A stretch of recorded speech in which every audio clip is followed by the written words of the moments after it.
Well, hello, everyone. Thank you so much for joining us. Really do appreciate your time. I got my girlfriend here, Miss Daphne. And tonight we are talking about the Jack and Lilly Sullivan case out of Pictou County, Nova Scotia. A lot to talk about on the other side of this. I've walked through storms in scars and grace. Smile through pain with a painted face. Dang it, mother chickens. They called me too loud, too much, too strong. But honey, that's the reason I belong. Every scar's a scripture, every tear's a hymn. I found my worth where the light grew dim. They tried to break me, but here's a twist. I turned my pain into a clenched fist. I'm an unbreakable woman, born of fire and pearl. I shine like grace in a reckless world. You can test my faith, you can shake my plan, but I'll rise again. Just watch me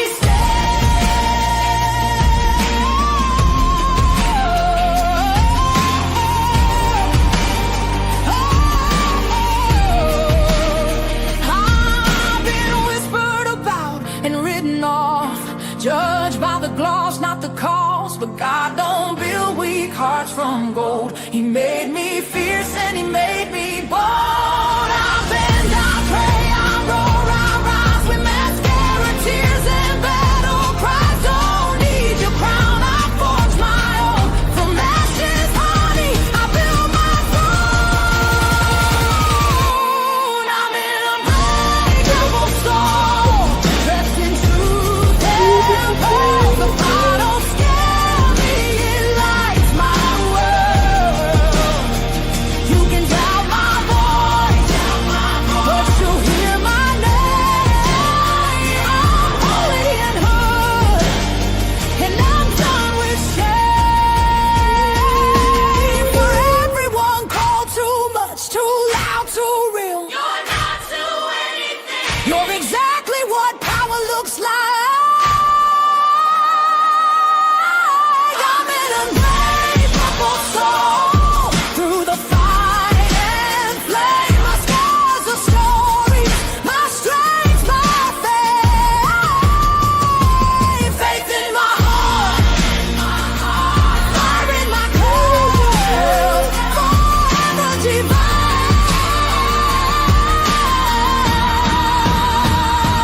Clutch them pearls.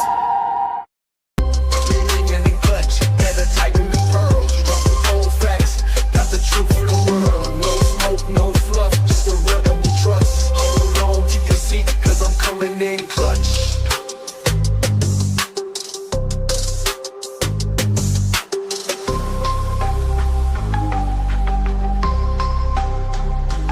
Coming in clutch.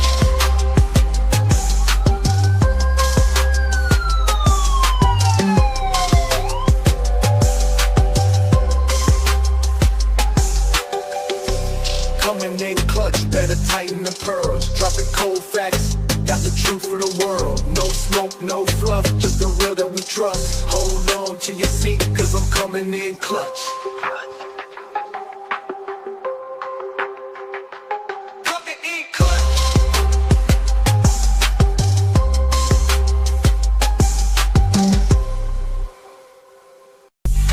Better tighten the pearls. Dropping cold facts, got the truth for the world. No smoke, no fluff, just the real that we trust. Hold on to your seat, cause I'm coming in clutch.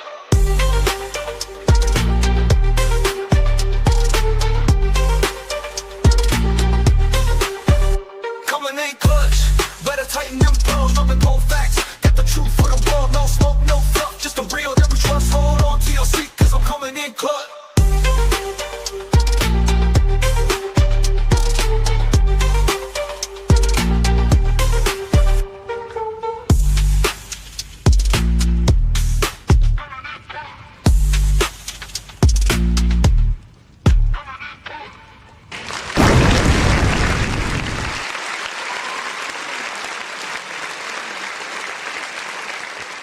Daphne and I would like to welcome you and thank you.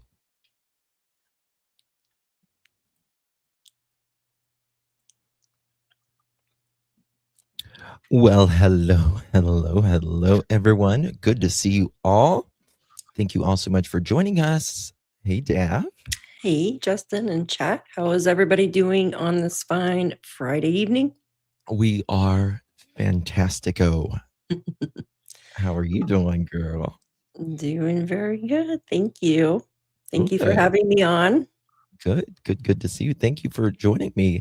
So, Dav and I, excuse me, we were talking the other day, and I said, Dav, I would like to do a live stream of people that you support Daniel and Malaya. Now, hopefully, uh, we'll get some call-ins, and I would like people to uh, so we can understand, like, maybe why people support.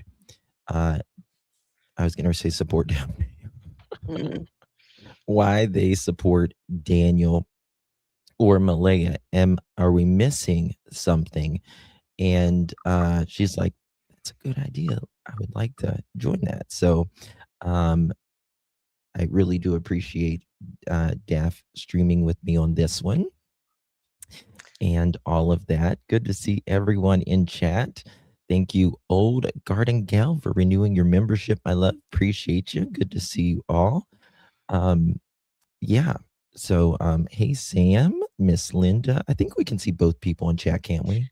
Yes. Okay. Yeah. Yeah. Okay. I want to make Good to see everybody. Did you see the spider that was just on my microphone? No. Oh my gosh, I had to turn the camera off and flick it. It was like, hi. I get fruit flies because obviously, I mean, I eat fruit, but not only that, I have a spider monkey. And yeah. she eats fruits every single day, fruits and vegetables. And so I get fruit flies, and I just bought like this little contraption, and it's really working, but there's still a couple around here. Oh, yeah, So they're hard to get rid of. it's nature. It's nature. But no, I didn't see it. I didn't see it at all.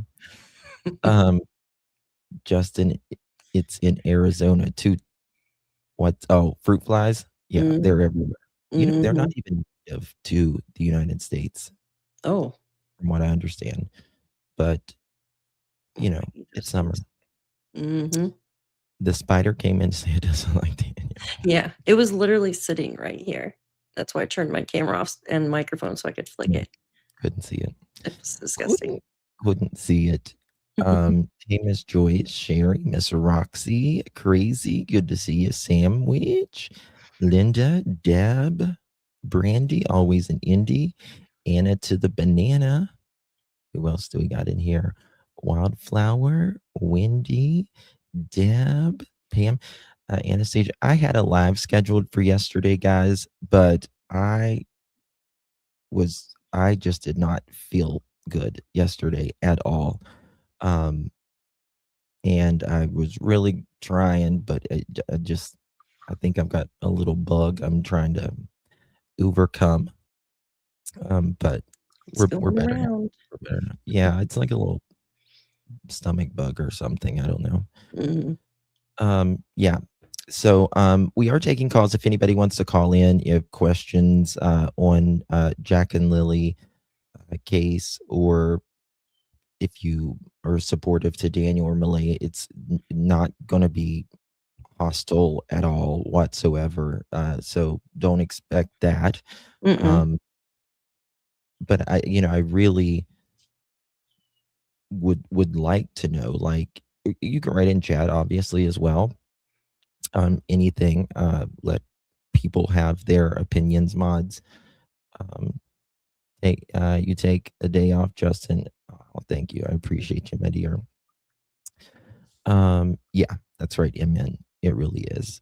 So it's been a year now, Daff. And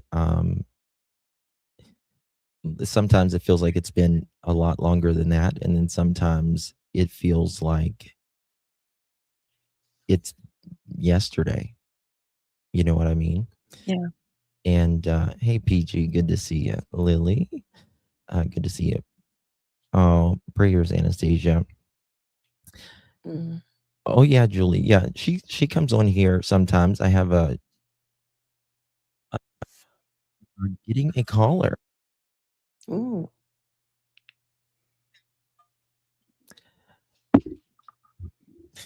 Hello.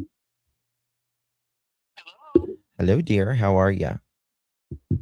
I'm good. Justin, I just have a question I've been thinking about for a long time, and I would like to just ask this question to Daniel, and maybe he can come up with an answer to explain it so I understand better. Absolutely. And I'm not bashing.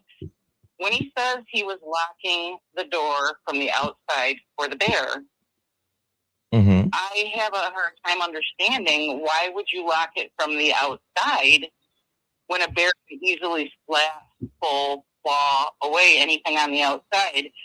I grew up in Upper Michigan, and when we had bears, we certainly didn't block from the outside. We would block from the inside if we had to block something.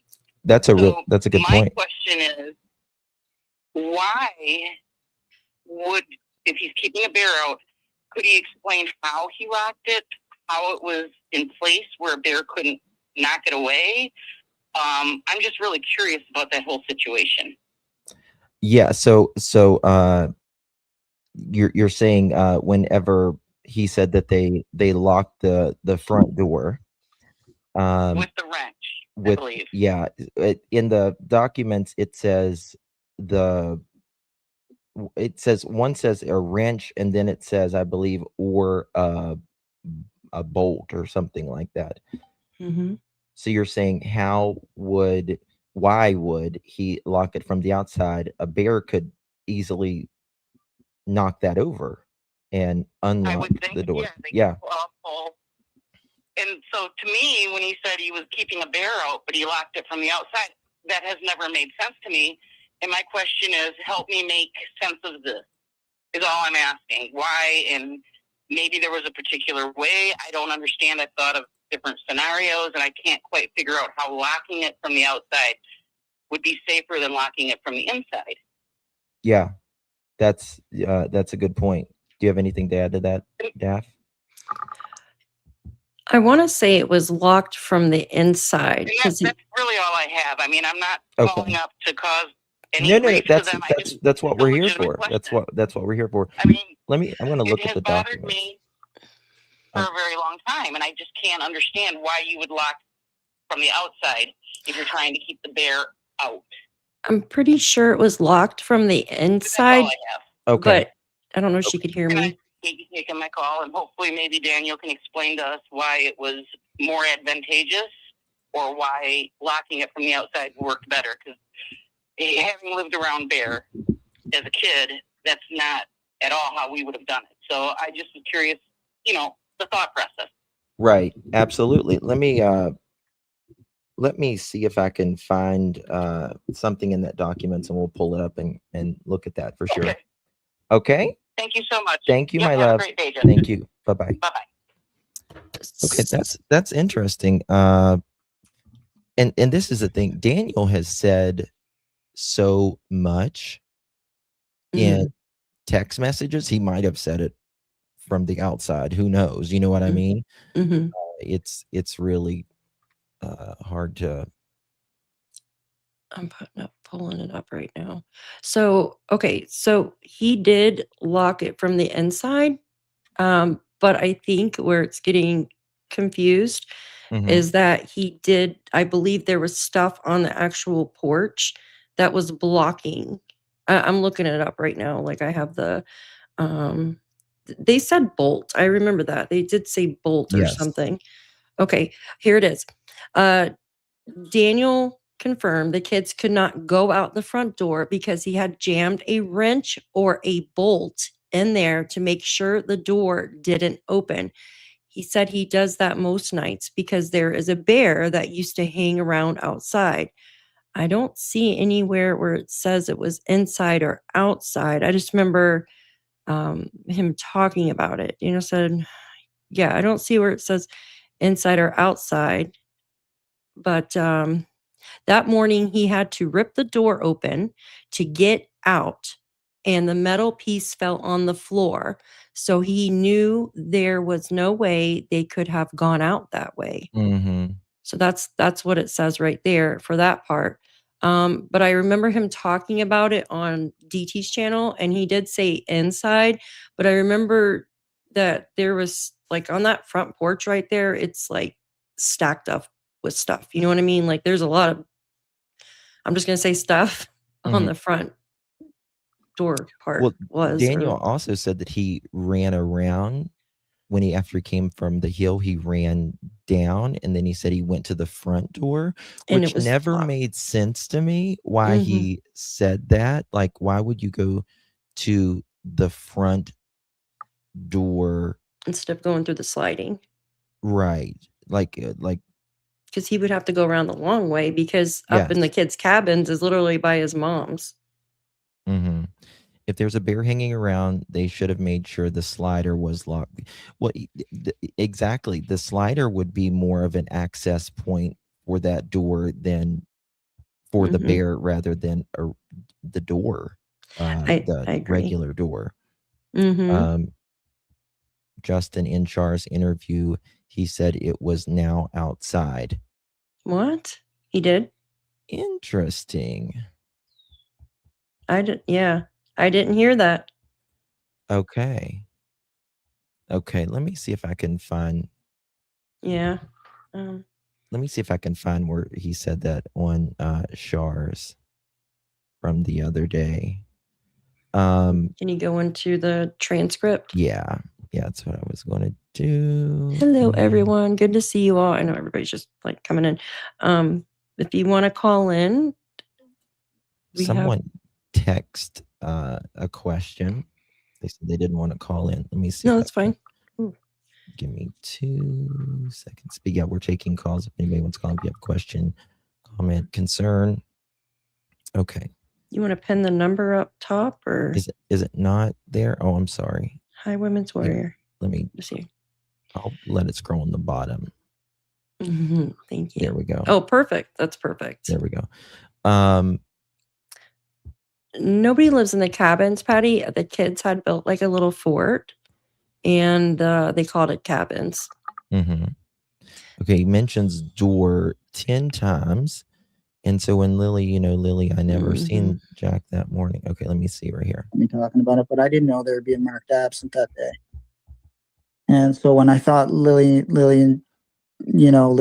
I never seen Jack that morning. I heard him out in the kitchen. We can talk about that in a moment.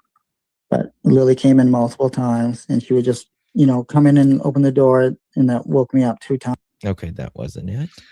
Okay.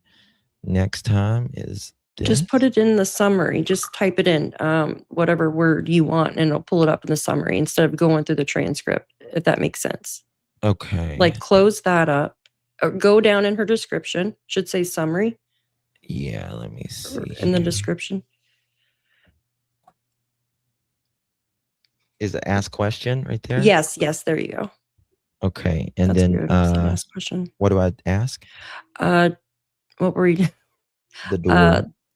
The door, just put in wrench, I guess, and it should pull up where the wrench is spoken about in there. It should give you the timestamp for it. There you go. Here we go. 58:49. Go out, go jump in the car, and go get the keys. I got the keys, ran in the house, got the keys, tried to go out through the front door, and I seen that. No, originally I tried to come in through the front door, and it was still had like the wrench or whatever that was jammed in the outside porch door. So I couldn't. Yep, in the outside porch door, he says that, and that would make no sense. Yeah, I see what he's saying. The outside porch. Okay, so you know how they have that little porch contraption in the front? Yes. Okay. That's how I'm like, how the hell did a freaking bear get in through those doors? Because there's a porch right there. So he jammed a wrench supposedly in the porch door, but the actual door, and like you go inside the house, has a lock on it. that's from so weird. It is. It's very, very weird. It's just this little. Let me see if I can pull that up. It's just this little porch Mm-hmm. doodle. Now there's like not even a door on there. I think it's tore down or something. I don't know. Yeah. And again, Mhm. I really believe, in my opinion, that again, there's the RCMP is charging Mhm. Daniel with something else unrelated to Jack and Lilly. It's right there. So that little porch in the front Mhm. there. Yep. And then there's a doorway there. Yeah, that would make no sense whatsoever. A bear, give me a break, more likely a deer. This is the thing. I'm really trying to be fair here. I have seen a photo of a bear in the front yard. I have seen a bear. They However, do it like just to get doesn't make sense. Yeah, the The bear will kids tear were that out, door down, dude. but the Like, kids were outside all the damn time. yeah. It seemed like you wasn't concerned about that. Mm-hmm. Yeah, You like know what I you're mean? not gonna watch the kids and the kids go out when the bear could be out there. Like, The come door on. was broken and placed on hinges to begin with. Mm-hmm. Mm-hmm. Yeah, bear can just rip that down. They just lean against it and it'll But yes, I do fall down. believe that Daniel is innocent or hurting the kids. Okay. Carrie, I'd love to hear you call in. No pressure or anything. Mm, You know, my question to people, you know, that are supportive of Daniel is, how do you believe him whenever he has very much inconsistently stated lies, very inconsistently? And how does one believe him whenever he says, you know, this person did it, that person did it, but then says that him and Malia was there asleep all night? You know what I mean? yeah, all Okay. three of them are asleep. Can't even call here. Thank you for calling. Yes, Justin, thank you for taking my call. Of course. And your beautiful guest. Thank you. Yes, I would like to express my opinion as far as Daniel coming out of his room stating it was silent. In my opinion, silence is a big key.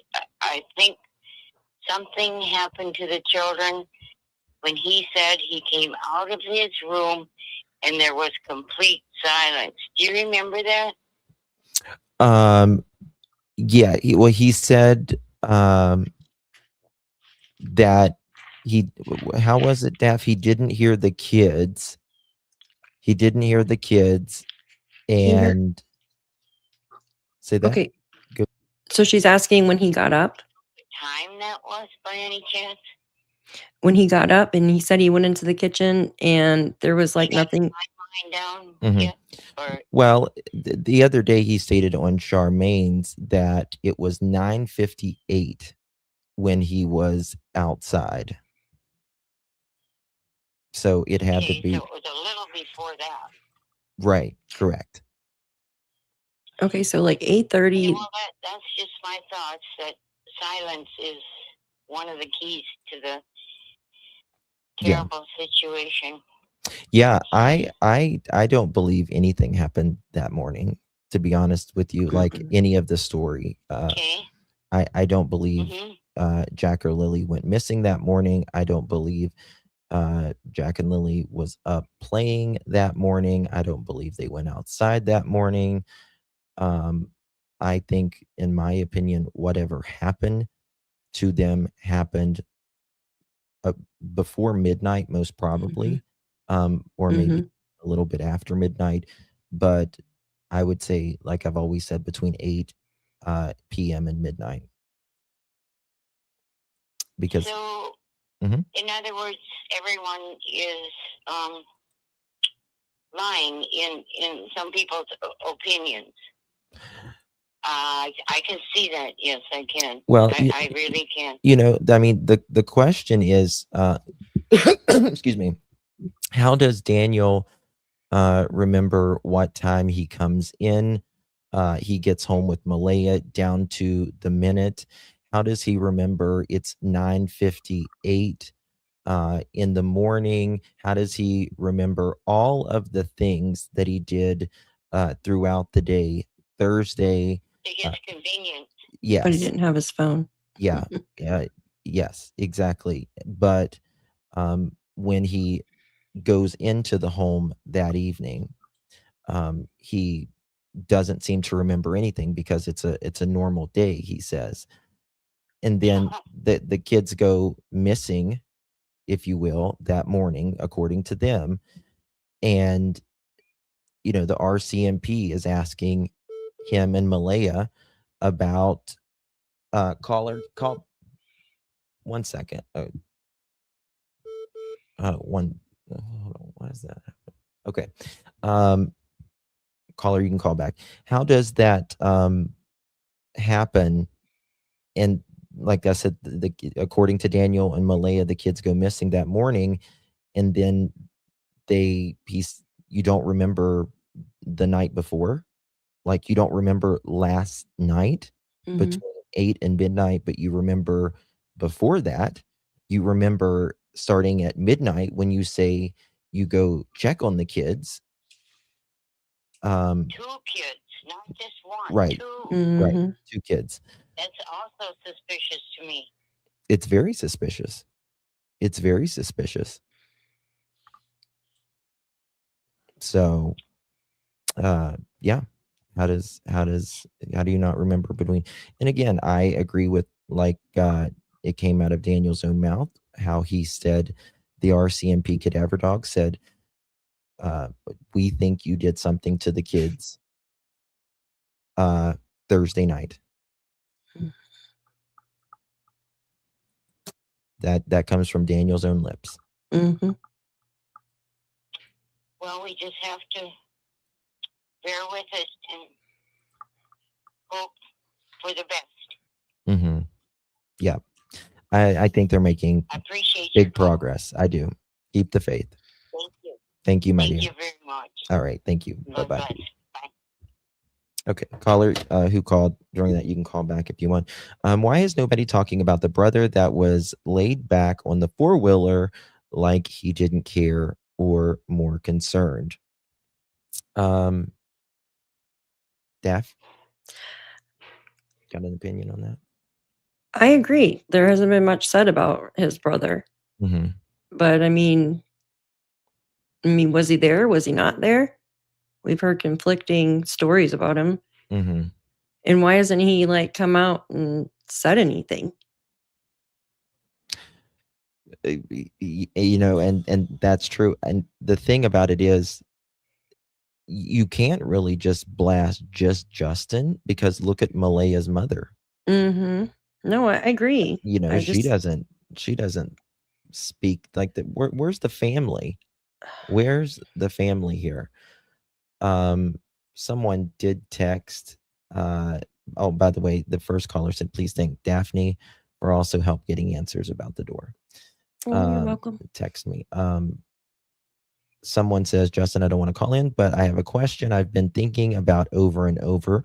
Malaya said she seen Lily in the Barbie shirt, and then it was, I guess, and then it was on the car's dashboard. I think she means Wade.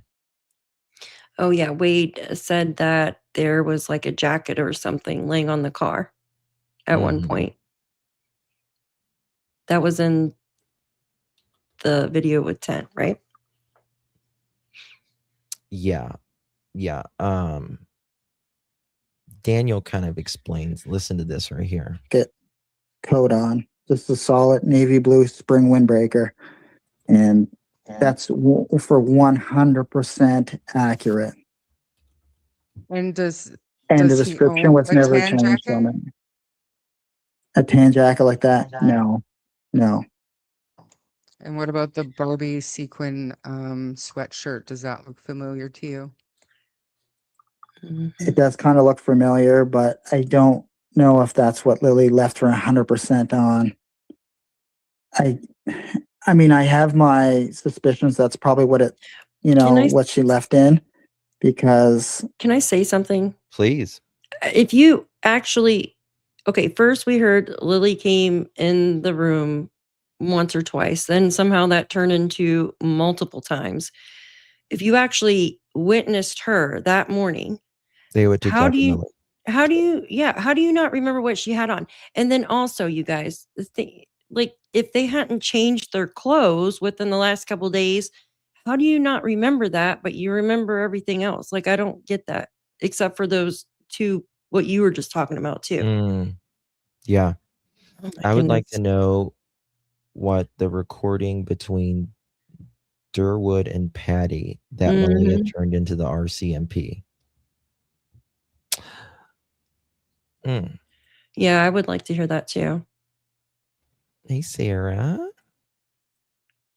What did Ginger say? She, The OPP SWAT team was next door stuffing and cuffing my neighbor's brother. Holy cow. They came in. Oh, wow. that's scary. Mm-hmm. It is interesting because Daniel speaks and Durwood, they talk about Patty said she wanted Durwood to go get Malaya because she thought the kids were being abused and Malaya were being abused, wasn't it? Mm-hmm. Right. Well, we don't know if that's true. So I've heard conflicting statements. Like, I don't know if that's true or not. Like, that's never been confirmed. Yeah. Yes, we've heard it from Darren. I Darren's the don't one. even know if Patty would remember, to be honest with you. She Yeah. doesn't got like a good memory whatsoever. I don't even know if she would even remember saying that if she did say it to Durwood. Do you guys think that Patty told Durwood or Darren to go get Malaya out of there? Like, why would she pick him? I've always said that. Why him? Like, Mhm. Malaya doesn't even know him. But let's say it did happen. You know what that tells me? Mm-hmm. That tells me that they wanted a man to go there because Of Daniel's controlling, and that's the only way they could potentially maybe even get Malaya and the kids. Yeah. But why not just have the cops? Why not just call it? Which some people won't call the Why not? cops, you know. Why But not Malaya's brother? Why couldn't he go? exactly. I mean, she was just gone the week before, though. Well, I just heard about that. Is that true as well? Like, Malaya? yeah, staying. Like, She that's was new she was information. gone. She was gone for Easter. Yeah, but they all went over there for Easter. Remember, Daniel stayed in the car the entire time. Remember that? Wade said that. Wade said that he had stayed in the car the entire time at Easter or something like that. And then he was walking out in the woods or something. Am I right? Or is that a different day? I'm trying to find Tent's channel. It's not pulling it up. Did he? I smell French fries in here. I don't know why. No, I always smell food in this room. It's the weirdest thing. Is it TINT? Yeah, TINT. Just do Tent Jack and Lilly. It should come up. I did. What? And it's not pulling up for me.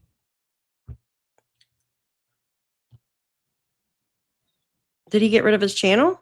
I don't know. Can you find it? No. Did he hide his channel? Why would he do that for? I don't know. He must have got rid of his channel. Why would he do that? I don't know. I have the recording, I think, somewhere on my YouTube, but I I heard a rumor at the beginning of this that MS brother and D held a young girl hostage and fed her rugs. Not sure the accuracy, but that was at the beginning of everything. That's very interesting, Thunder Buddy. What, Brandy's? I think there's going to be a lot more that comes out about in Daniel's case that we're going to be. Oh, there it is. Because, I mean, think about this, guys. I just want people to think about this for a second. The RCMP is claiming that Daniel SA'd, right? Someone, and he forcibly confined someone. That means there's a story behind those charges, right? Yep. And they believe that they have enough proof for certain dates. It was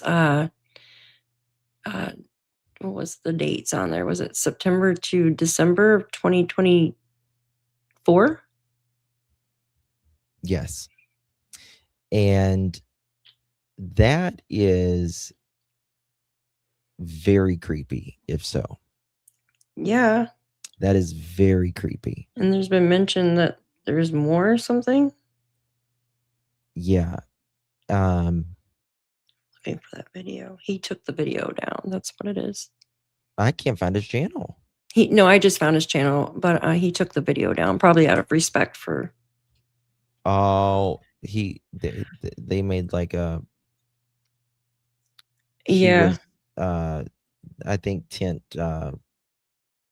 met with him the other day. Yeah, he took it down out of respect. I have the video. I have it too. I don't know. I don't know where it's. I don't know what it's under. They chased him down after the rally. Yeah, something. Well, I don't know. I think they saw him or something. Yeah. Yeah. They were out searching an area. That's what I heard. They were searching an area. There's a good chance she's already ratted him out, but maybe need more evidence, or there more to it than they can make an arrest more possibly. One account was December, and remember, allegedly Cindy called CPS in December 2024, in my opinion, or someone called. I don't know about, did Cindy call? I don't know if Cindy called, but wasn't there a CPS thing in December though of 2024 as well? There was, but I think there was more than one CPS visit. That's interesting. Oh yeah, I do too. I do as well. Yeah. Anybody else want to call in? Or maybe they found phone records of him admitting to charges potentially, in my opinion. Well, to me, it's not a far cry from whenever Daniel wrote to his girlfriend that he wanted to wait till she was asleep and do something, R her. And then if she was in pain or said stop, he would do it harder. Yeah, I don't even want to hear that. You know what I mean? It's disgusting. It's disgusting. I don't know why anybody would. You know what I mean? Yeah. Now the RCMP has more evidence that has come out about recently. Oh, and I think there's even more that came out the other day, or at least some violations. Yeah. Yeah, I think they got a lot. Absolutely. Yes, pig, exactly, Big pig, Leslie. Yes. Okay, I want to see what he says at this little part right here about the Barbie thing. Oh, this thing about the jacket. He says he's 100% sure about the jacket now. What? Yeah, but he said that before, that one of his jackets were missing. Yes. And then he made it seem like someone would have had to put it on him. Right. And then he said he found it, just like he said about the clothes that he was wearing was missing. Remember, he said Malaya took them. That's the only thing she took was clothes that he was wearing, and then said he found those clothes. Mm-hmm. I don't. That's just weird to me. First, the clothing for Jack has changed like 500 times. Mhm. First of all, like when they first went missing, I thought the poor child was like literally in a pull up and boots. I'm like, how does a child run off in a pull up and boots when it's Bingo. freezing outside? And then it changed to brown shirt, brown pants, and the boots. And then it changed to the black pants and the Under Armour pants or something, right? And then a Mhm. brown shirt. It's just, and then now this is just. Well, then he says, I was trying to pull up the text where he says, they don't have what we think they have on. Yeah, who says that? Listen to this right here. Coat on. Just a solid navy blue spring Let windbreaker. me back this up just a little bit. I'm gonna try to find that video too. What are you doing? And do you have any comments on the clothing scene, the pull up? Is it Listen to remotely this. similar? Like, what do you think? Pull up the word. No. Hmm. No. The only thing right on there is the boots and the backpack. That I can recall. I'm not sure what those pants have on them or what they say on the side as to say. I'm not sure. And I think that's the Under Armour logo on sweatpants. I do believe the black Under Armour pants, from what I recall, are in the bags of clothes that investigators came and got to bring to. They went to Cheryl's house. That's what I'm aware of. And as it goes for Jack's description, Jack's navy, Right here. dark navy spring windbreaker coat is missing. So that means that Jack left the property with a navy blue spring jacket coat on, just a solid navy blue spring windbreaker. And that's for 100% accurate. And does And does it is he, 100% accurate. Wow. And yet he's not, our CMP hasn't changed that. No. description was a never tan changed jacket? on it. A tan jacket like that? No. And what about the Barbie sequin sweatshirt? Does that look familiar to you? It does kind of look familiar, but I don't know if that's what Lily left her 100% on. I mean, I have my suspicions that's probably what she left in, but also too, Lily's pink, she had a pink Justice Spring Breaker coat that was here. So we got all the kids new spring jackets. Jack's is missing, but Lily's remained. And I always wondered why Lily didn't have her jacket on, right? Because usually when one kid would put their jacket on or their boots. How does he know Lily didn't have her jacket Yeah. on? Well, remember they were supposed to see her that morning. Yeah. Interesting. I got your email, Sassy. Thank you so much. Now this is now 5 or 6 story. Yeah, it seems like nobody wants to defend Daniel. Yeah, I know. Jeez. Okay, I found that. If you guys just want to call in anyways, just call in and we'll talk and pull up something or. Oh, Tent was on. Tent talks about his search for Jack and Lilly. He was on Hidden in the Fog. Yeah, but I can't find that video. I don't even know what it's under. I'm so sorry. Sassy sent this to me. Okay.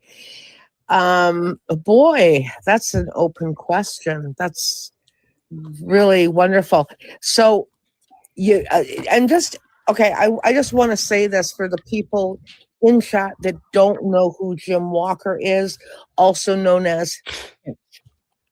Okay. I'll give you a really brief introduction, Jim, and then I'll let you sort of introduce yourself and maybe explain to people what you have done. Let me see here.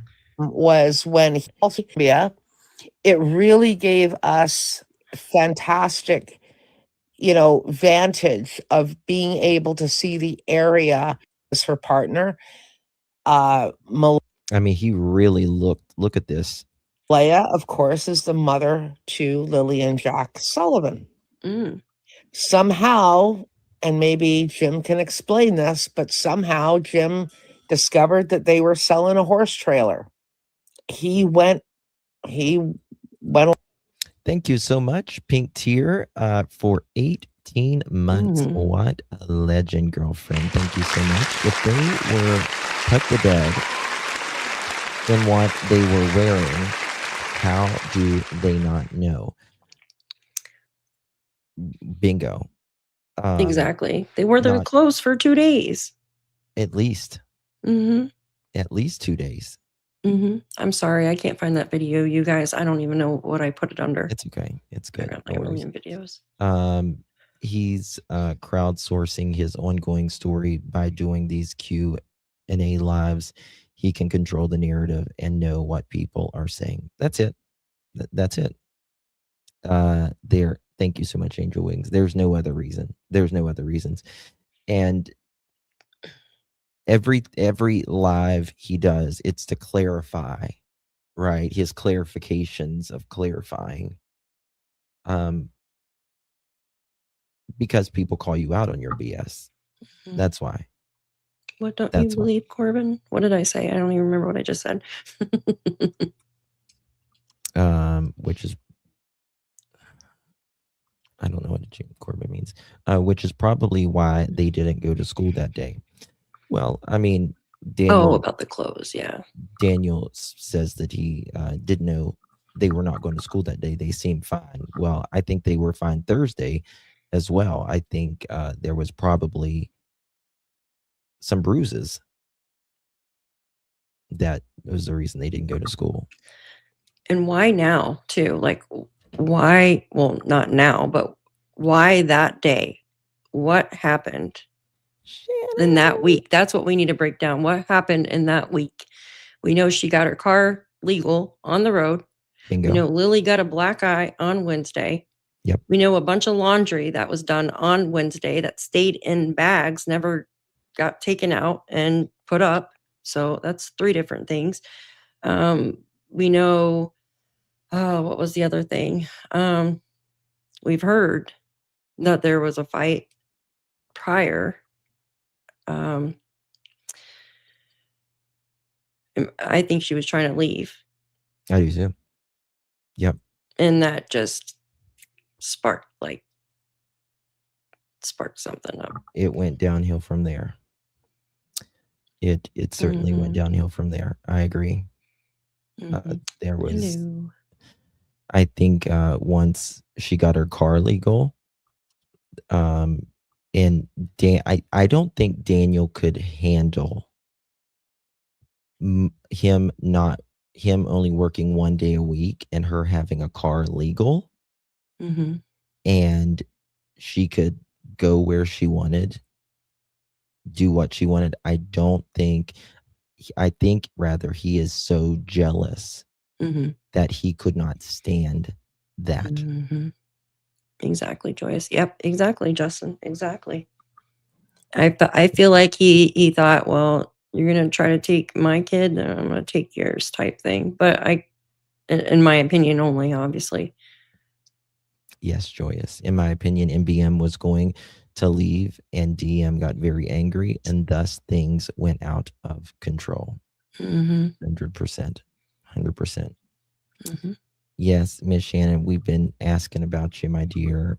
Yes, how are you doing? Hopefully everything is good with you, my dear. Let's see here. I mean, the kids go missing, what, less than 48 hours after she gets her car legal? Yeah, that's no coincidence. I'm sorry. Mm-mm. There's just too many strange happenings going on. And then afterwards, right? You have Janie not going to town when she goes to town all the freaking time. I don't care if she didn't need anything from the store. She always goes to the town. Mm-hmm. And then she always calls Malaya if the kids are outside. She didn't do it that morning. Nothing. Mm-hmm. It's just too many things going on that morning. And then that pool being put up is so stupid. Yes. Too much craziness going on. Yes. We can talk about that. The Cool J asked you a question. The question with Malaya is, why did she follow the script in the beginning out of fear or hiding something? That's a good question. Because I honestly feel that it was a script that all three of them. 1000%. I feel that she tried to call her mom as well at 8:30 to say the kids are missing.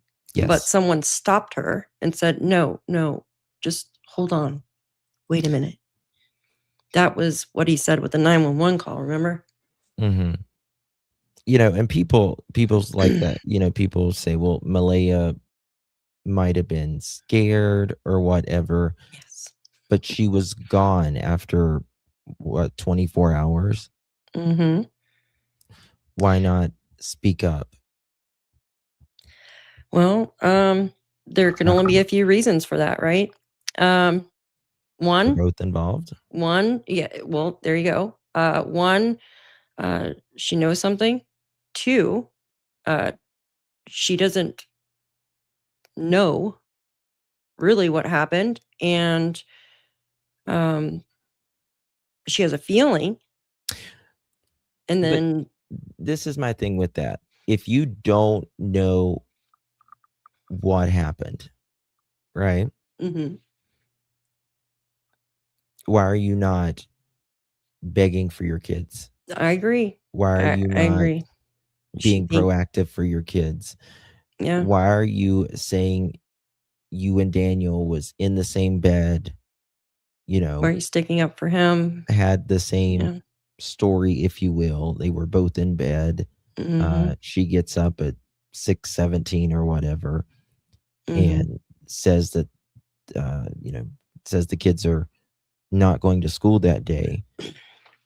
I find it very odd that they didn't go to school that day either, when they hadn't been to school since Monday, right? Monday or Tuesday? Tuesday, it was the last day. Mm-hmm. Yeah, I find that odd as well. Well, maybe, I don't know. I don't know. I can't answer that.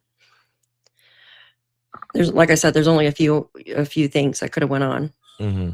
Right? Maybe she put too much trust in Daniel too, thinking he would find the kids. They would find the kids that day, but still, like, and then after they didn't, I would be like, 1 second, caller.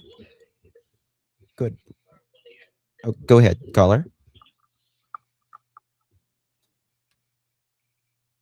Oops, they hung up. They were listening. I could hear myself in the background there. Caller, call back. I think they might have said, hold on.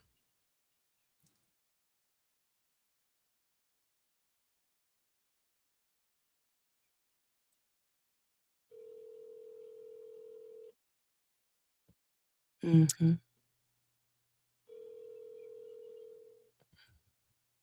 I've heard parents of missing children who have never been found. Many years later, they remember every detail at the last several hours prior. Yep, they might be trying to call back again. We'll see. Yeah, I agree. You remember if they can be dragged to the Dollarama, they can go to school. There was, in my opinion, I think a cough is an excuse. In my opinion, I think it's just an excuse. There's nothing else to it other than bruises. Okay. Well, why I'm getting a also? call again. 1 second, Dad. Okay, let me try to. Oops. Are you there, caller? Yeah, I'm here. Hello. Thank you for calling. What's up? Who is this? This is Justin. Oh, sorry, you sound different on the phone. Okay. I was just calling. I'm so sorry. That's okay. I was just calling because I've always thought it was a little bit odd how Durwood just came out of the blue from nowhere. But he's related to Malaya, right? But he said that he didn't know. He's never met Malaya's kids. But then again, Justin is best friends, or not Justin, but Daniel is best friends with Durwood's son, and he said he hasn't seen Daniel in like years, but yet the kids are best friends and they work together and they have all these relations together. So I don't understand how. And he knows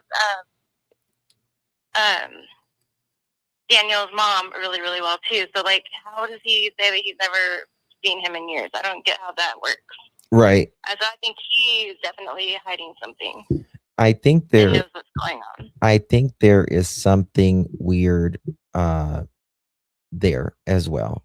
Because Durwood said he conveniently talked to Patty 2 weeks prior to Jack and Lilly about the car. Repeat that for me. I'm trying to. Patty wanted his opinion. Oh yeah. To see if it was a good idea to buy Malaya a car. Yes. Which is really bizarre considering that he's never even met his kids. Yeah, He but said, and he's not seen Daniel in 2 years. Yes, and then the story. Something. He just is like full. I don't know. It's something weird.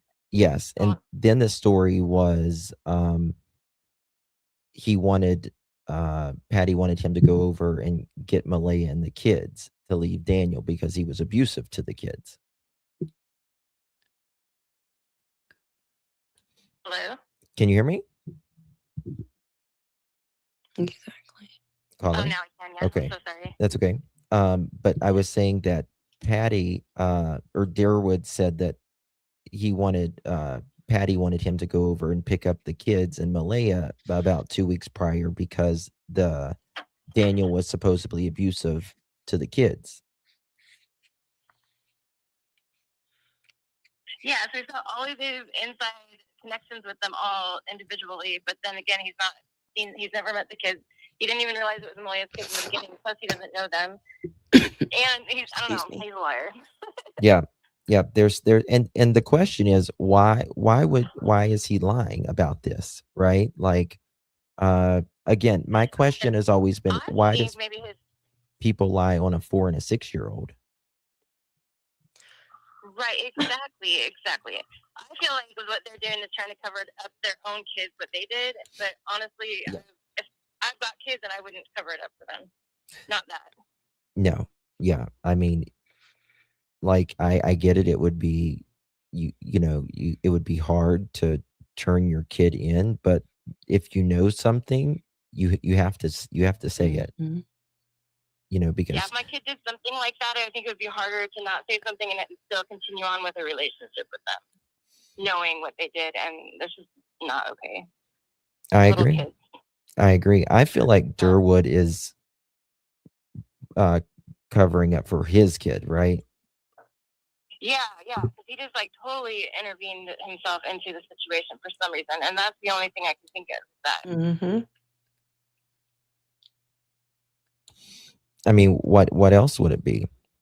And Durwood always says something that stuck out to me, and again, I think he's lied about so much, but he says, "Who was with you that night in the car, Daniel?" True, and it's probably his son, I think. The other thing about that, though, is he said that, what was that? I forgot what I was just going to say. I had a brain fart. Malaya, though, he had said, I forget now what I was going to say. That's okay. It happens. Never mind. I'm in the middle of working. I clean Airbnb, so I'm like in the middle of cleaning my third huge house for the day, so my brain is You're fine. Trust me. I get it. Oh, that's what I was going to say. He was saying that he talked to Malaya like a couple different times, and she was gonna come clean, remember, and give all the information to him. Yeah. Like he was so close to her and stuff, but he doesn't even know that she. I mean, he had never met her kids or anything, but now he's on a personal like relationship status with her that he can just call up and she'll tell him and whatever. I don't think that was true either. Right. Right. And why was he more defensive for Daniel? You know, Daniel's not family. Right, and he's supposedly related to Malaya. I don't even think he's related to Malaya, maybe. I don't know if he's still alive. I think it's distantly. Third cousin, yeah. Like a cousin or, Yeah.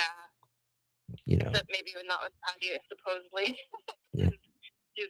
Yeah, I don't know. The whole thing is just weird. I feel like, though, that what's going to happen maybe is that Derwood's going to, if everything kind of comes down on his son at all, he's going to totally turn on Daniel. Well, Derwood and Daniel are not getting along now. At all. Exactly. At all. And that makes me very curious as well, because I do believe there is more pressure in the case now. And I think the RCMP, in my opinion, knows a lot more about what happened. And so they're trying to save their own now. Exactly. And he's worried that Daniel's going to turn on his son. I think that's what he's worried about. But if he does that, though, then maybe Derwood will tell the truth about the whole thing, maybe. Yeah. We will see. It's just the whole thing is just sad. Yeah. Yeah. It is. It is. Well, thank you so much for calling. I appreciate it. You're welcome. Sorry about the first time No, you're good. know what's going on, so. You're good. Thank you. Good talking to you. Nice talking to you. Have a good day. You too, my dear. Bye-bye. Yeah, that is interesting. What do you think? What are your thoughts on that? It's not Robini. No, it's not. No. What are your thoughts on that? I don't know. I feel that, like I just told you earlier, why Darren? Why not Malaya's brother? If that story's true about Patty telling him to go get the kids and go get Malaya out of the house because there was stuff going on. So why him? Why then? Why did he insert himself? I do feel that maybe his son is involved some way. I could be wrong. I'm just thinking outside the box here. You know, I think it might be just he loaned a car. That or something. Right. He loaned a car. Yeah. Maybe helped, whatever. Yeah, something like that. Yeah. Not something big, but just something. Right. Oh, it's so aggravating. And Thank then you for calling. Oh, sorry. You got another one? Okay. Yeah. Hello, Justin. This is Joyce.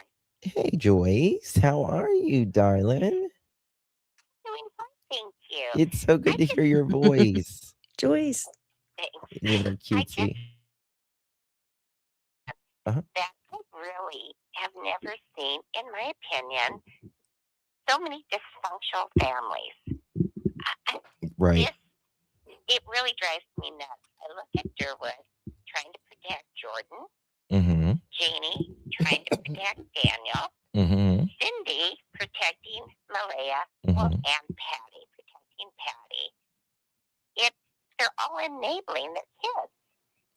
And this is just sad. It's the public who are really trying to get justice Yep. for Jack and Lilly. Yep. And I think, it's sad. It's just, I'm an older gal, and I want to just swat them on the butts, all those adults. I really do. I probably can't say that. But, No, you're good.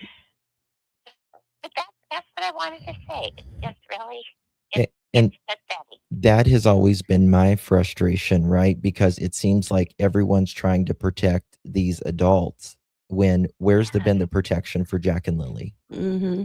Exactly. I really am thrilled, though, it's on YouTube. I don't do Facebook. That so many, no matter if you agree with who they're supporting, that's beside the point. But they all want justice for Jack and Lilly. Yes. Because that is what it's about. That is exactly what it's about. And that's why I've just never been able to support either one, Malaya or Daniel, because they they've still said multiple stories, and they know, in my opinion, they know exactly what happened to Jack and Lily. I believe Daniel knows exactly where Jack and Lily is. Malaya maybe not, but I do believe anyone on that property knows what happened, at least. Agree. I'm not really sure Malaya knows where they are. I'm going to give her that benefit of the doubt. I agree. Daniel, oh, you bet he knows. Mm-hmm. Janie, I think she does. I think she and Daniel have had some serious conversations, Mm-hmm. and she will protect him till the end. That's my opinion. But this is the thing: is it worth going to prison over? You know what I mean? Like it. Like I understand Daniel's your kid, and you're going to love your kid no matter what. I get it, but again, it's about if he's done wrong, such as 2 children going missing. You know, this isn't outrunning the police and not saying something. You know what I'm saying? This isn't he's got dope. This is lives 4 and 6, preschool and kindergarten age. Do you really think, though, Janie believes she will go to prison? I mean, we know it, but do you think she really knows it? I mean, I don't know. I hope she does. I mean, how could she not by now? Well, listening to her talk, yeah, you do have a point. I just sometimes wonder where their heads are. I do. I think they've gotten themselves so deep that they feel like they can't go back. That's a good point. That's what I think. I wanted to mention this because it's just been irritating me. It is irritating. It is. But thank you. I appreciate you taking my call. Thank you, love. Thank you so much for calling. So good to hear your voice. Okay. Thank you. All right. Bye-bye. Oh, that was our dear Joyous right there. Oh, I love that. Yeah. Yeah. Thank you for calling. That's awesome. And again, that's she said it. That's why I can't personally support either one of them. Like this is the thing, if you know something about your children's or a child's, I don't care if it's the the kid down the street. Mm-hmm. If you know something, you say it. Absolutely. There's no way. And then even if you know something and then you're getting online and trying to deflect and stuff, that's even worse. And spout more lies. Mm-hmm. Like, we've went over Janie's comments. Mm-hmm. And the timeline could not have happened. No, there's no way. The way that they say it, if she's out there after 10:01 and goes and get her clothes on and doesn't take her phone, which is weird. Yeah, both of them don't take their phone. Right. And which I find very weird. But they take it the next day. How interesting, right? And yeah, exactly. And they blame there's no service. There's no service anyways. How do you know there's not going to be service if you find Jack and Lily? Well, but so there tells you. But Daniel says he has Google Maps help him get out of the woods the next day. Exactly. Come on. Which I don't think he needs Google Maps to help get out of the woods. He knows those woods by the back of his hand. So yeah, he grew up there. Mm-hmm. Yeah, exactly. He put that geocache. Yeah. I can read your mind. Yeah. I swear we know what each other's talking about. It's so funny. Well, we've talked about this so much privately. It's just and publicly. No, there's no way this isn't even physical. It's not. It's not even physically possible for Janie to do all of that and be standing by Malaya again. Right? So she goes outside, she's standing by Malaya, What's up? 10, yeah, it doesn't Well, make first of all, sense. Malaya's supposed to be on the phone then. She's on the phone with 911 because that Right. phone call lasted 10 minutes almost Right. 10 full minutes. Right. So 10:01, add 10 minutes to that, that's like 10:11, something like that, right? Mm-hmm. So if Janie comes out when she hears Daniel yelling, because he's already up in the cabins where the kids' cabins are, which are right Mhm. there. Janie can actually probably see the kids' cabins right there from her RV. Think about that for a minute. So she hears Daniel yelling.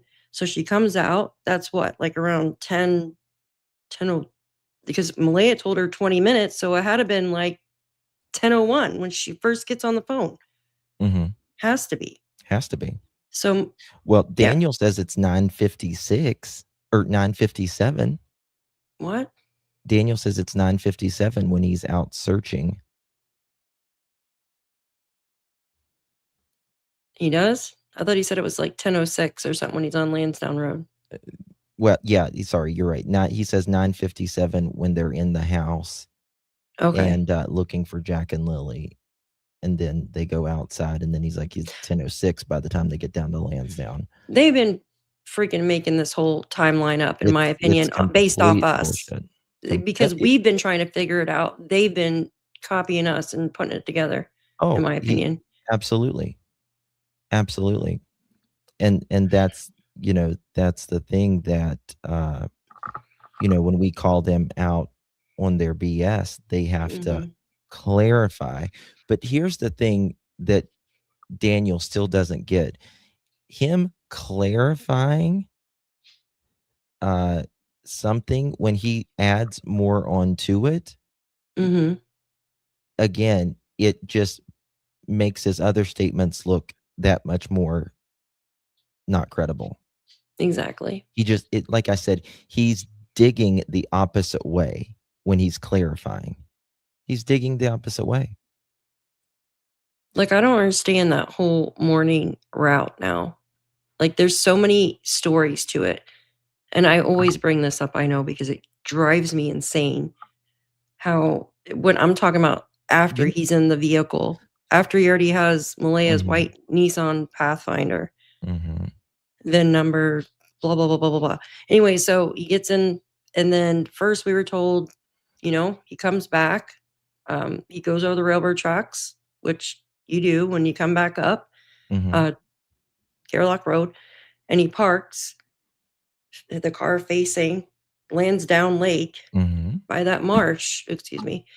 And then he says he either waits for the RCMP to get there, or he goes and searches more before the RCMP get there, or the RCMP are already there when he gets back. And then now he's added on that he's actually went past Brad's house and then up to McLeod and then back down the opposite way. So that's like so much. Can we play that and then go over how he says on the map? Yeah, I even have the other. Oh my gosh, I have them all put together except for this new one. Now I got to add this one. Let me play this part right here where he talks about Durwood. Especially harsh and critical of Durwood, and he acknowledged that right back at me, right? And we've kind of come to a place where he doesn't agree with me, I don't agree with him. I'm going to stop calling him a donkey, and he's going to stop calling me Satan for now.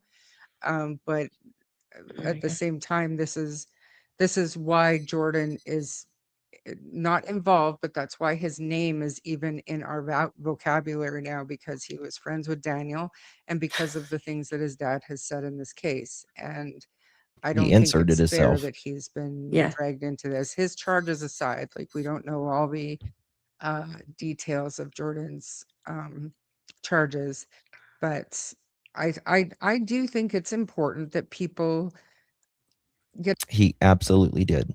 He absolutely lied. And thank you for calling, my love. Appreciate you. Yes, he absolutely lied about having, he said he's never owned a Kia. Well, he sold one in July. 2 months 2 months afterwards. Yeah, Curious Sportage or something. Mm-hmm. I just realized when she called him a donkey, she meant ass. Sorry. Sorry, I was getting a call. Okay. Yes. Get to hear from these men, Daniel, Jordan, Chance, anybody, you know, that wants to talk. It's important that we get to. Let me And I find think Daniel that where he starts here. 1 second. I think right. I'm gonna find that video. Okay. Okay.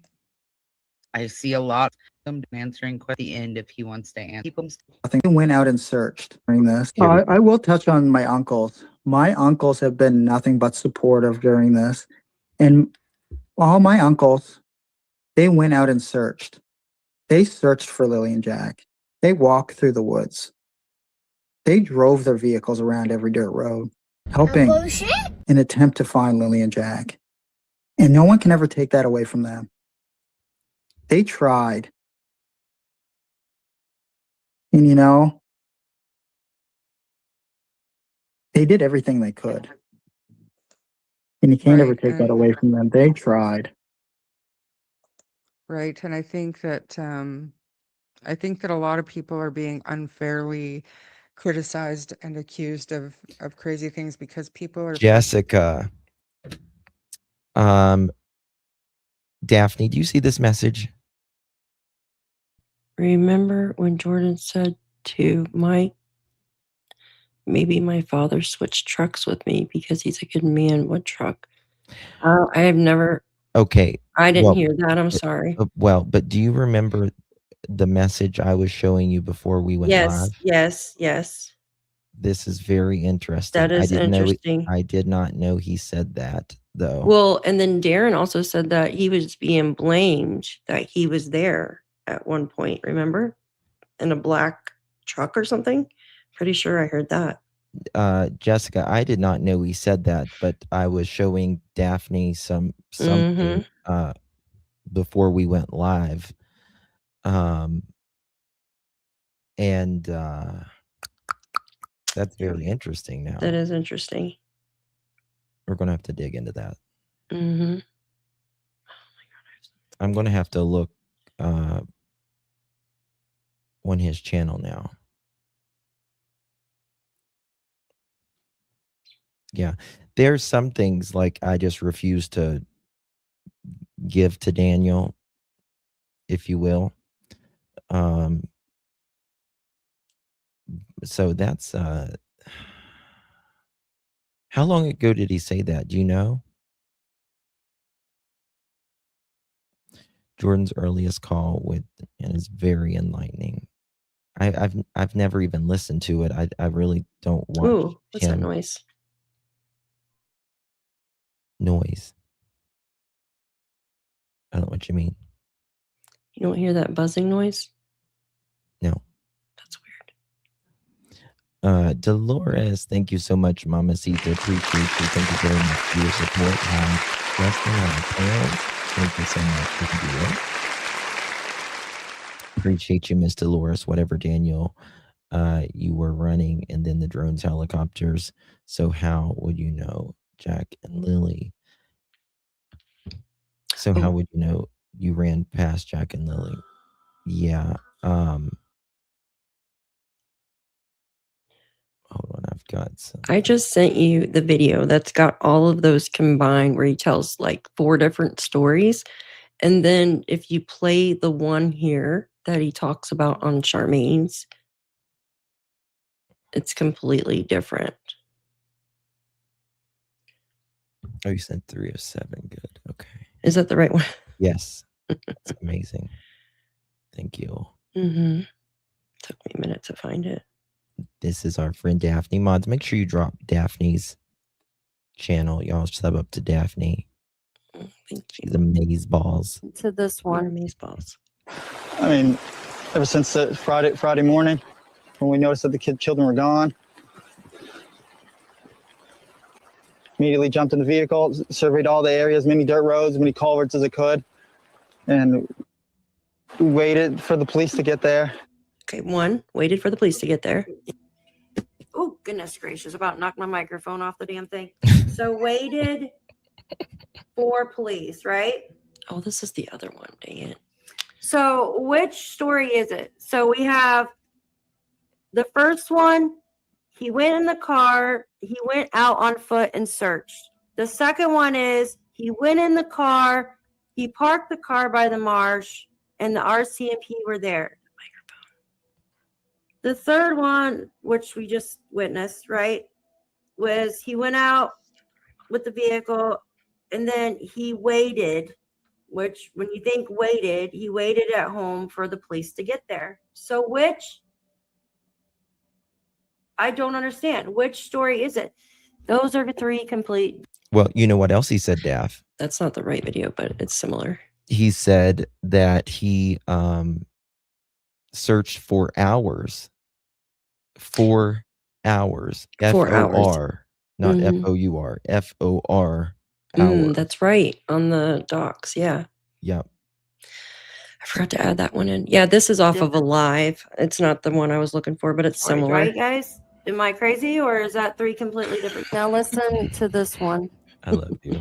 I mean, You crack me up. You sound like me. Oh shit, I knocked the damn mic out. I didn't know that was in there.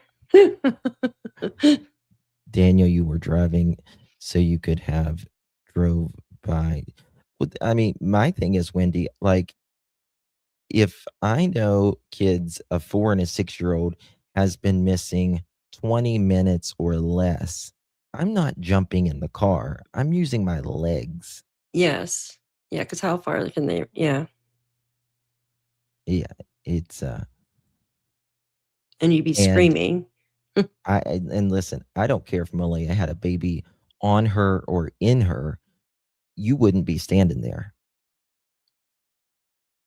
You wouldn't be standing there. Yeah, you'd be freaking out. A mother would not be standing there. Mm-mm. I would have Jeannie. Well, I'd put the baby in a damn, like one of those carrying things on my back and be, you know what I mean? Would be, I would say, you go this way, I'll go this way, we go this way, right? March that direction next. You know, I mean, it's.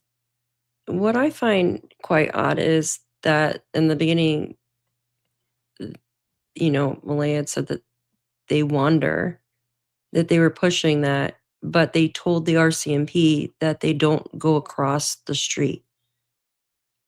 You know what I mean? Like they told in the documents, it says, or excuse me, I think it was on the transcripts or dispatch or something. They said that Jack and Lilly wouldn't go across the way, like basically going towards Brad's house. Mm-hmm. Yeah. Yeah. I'd be running, passing the helicopters. Yeah, like Mr. Daniel. I wish I could find that video with him. Because I put the documents together. It's this one, but for some reason it didn't play the whole thing. And then when he just added with on this new one. Okay, is this where he's talking about? I don't know if it's on a short though.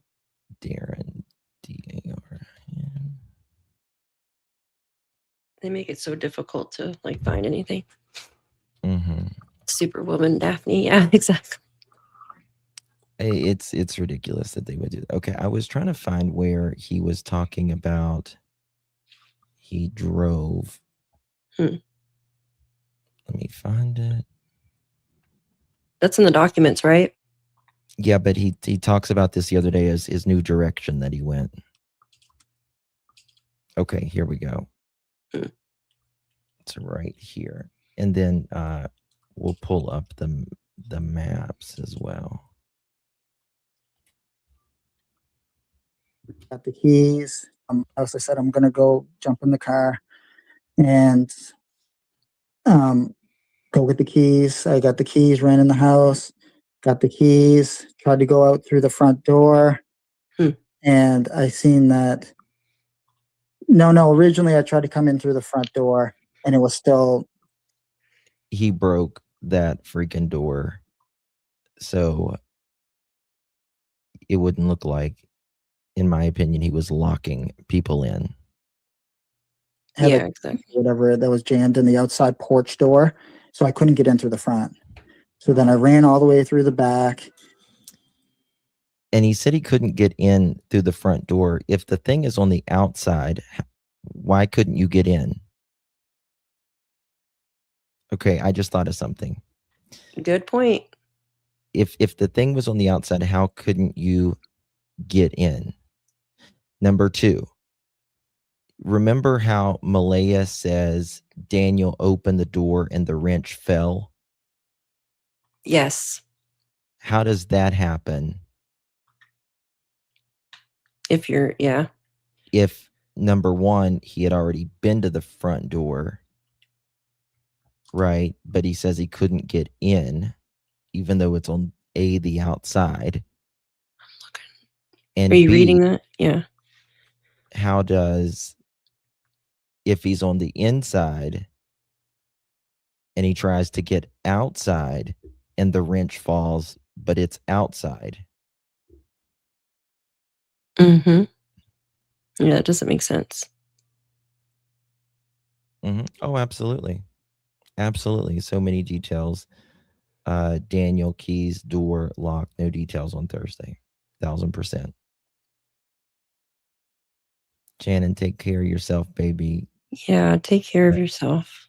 My family, not me, just an uncle was in the mafia, unfortunately, for years when we lived in New York. We've since moved, but to tell me all the time that they can do the bodies that you will never find. Oh, absolutely. Absolutely.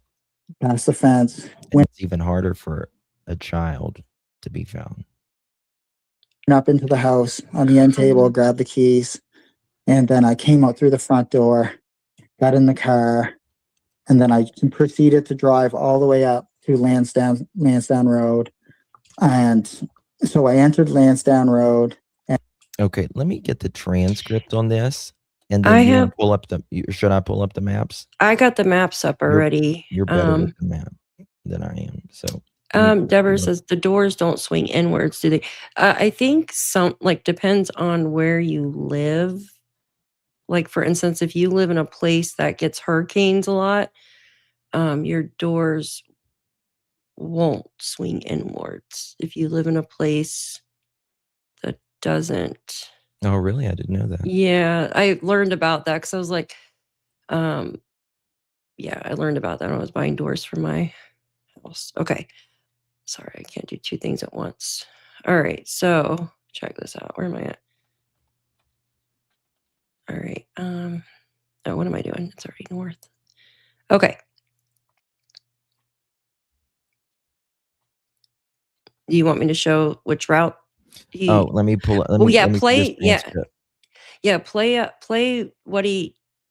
Do you want to show the original way he took first, and then you can play. Okay, go ahead. Yep. Okay. Go ahead and tell him what the way.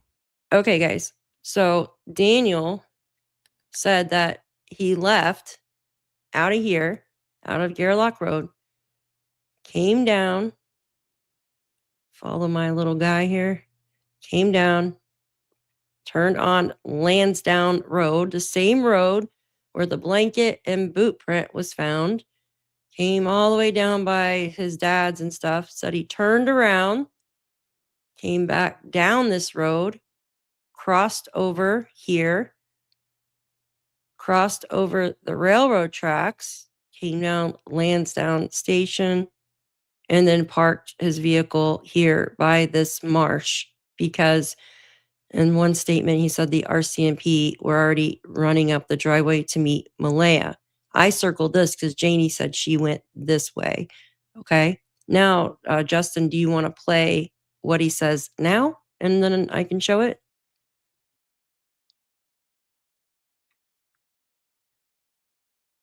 Had the wrench or whatever that was jammed in the outside.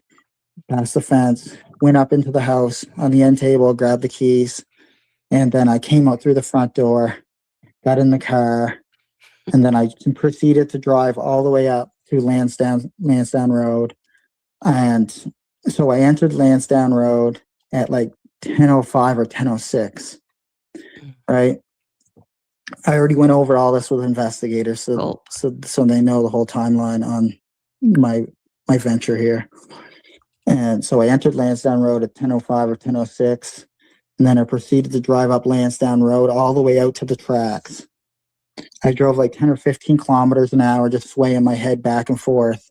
And one thing I didn't notice, Jermaine, the blanket wasn't in the tree at that time.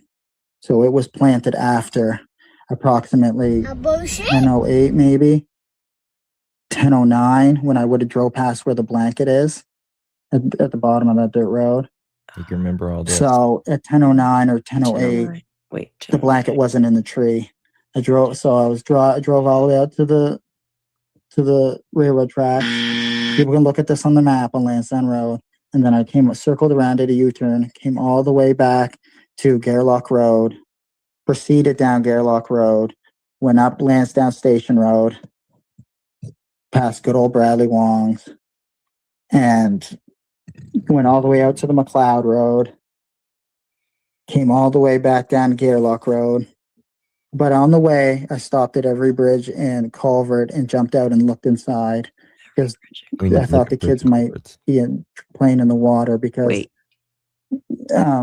You say every bridge and culvert he looked. But on his way back down Gairloch Road, he checked every bridge and culvert, or the whole trip? Listen. Station Road, past good old Bradley Wong's, and went all the way out to the McLeod Road, came all the way back down Gairloch Road. But on the way, I stopped at every bridge and culvert and jumped out and looked inside because I thought the kids might be playing in the water because. Love you, Pokey. Kids always take the path of least. He's going to talk about how I always talk about the kids take the path of least resistance here. So he would have stopped at this little footbridge on McLeod Road where that little sticker star was found. He would have stopped at the little footbridge on Lansdowne Station Road by Brad's house because there's a bridge there. I'm trying to think where else there's bridges. Here, do you want me to show? Yep. Okay. Oh, sorry. I'm like, okay, I just had to mark the timestamps too. Sorry, this is a mess. So 10:09 a.m., he was driving back this way, back towards Gairloch Road.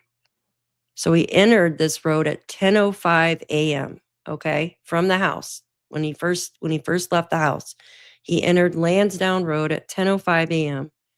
He said he drove, like 15 kilometers or something? He says the blanket was not in the tree after he circled back around at 10:09 a.m. That was the last timestamp he gave. He didn't give any more timestamps after that.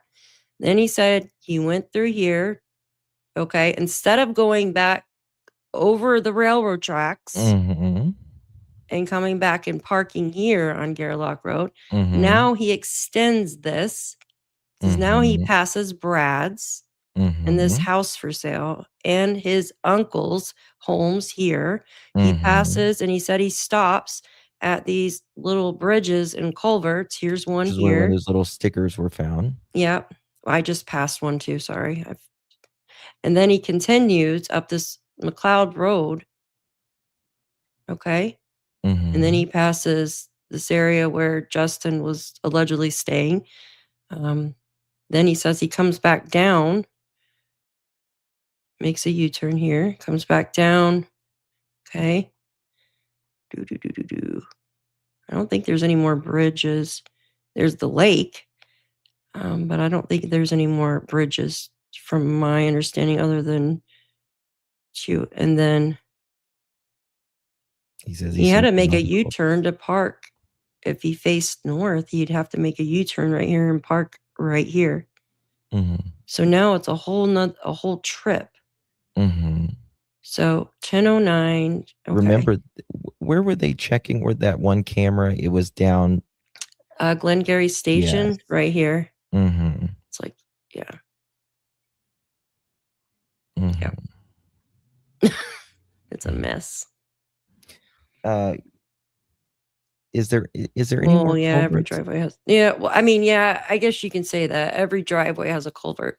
So did he stop and check every No, not necessarily. A ditch, culvert's more like a like a ditch? zoom in more like the roads. He's filling in the timeline. Yeah. Yeah, that's what I'm saying. Like it's shit.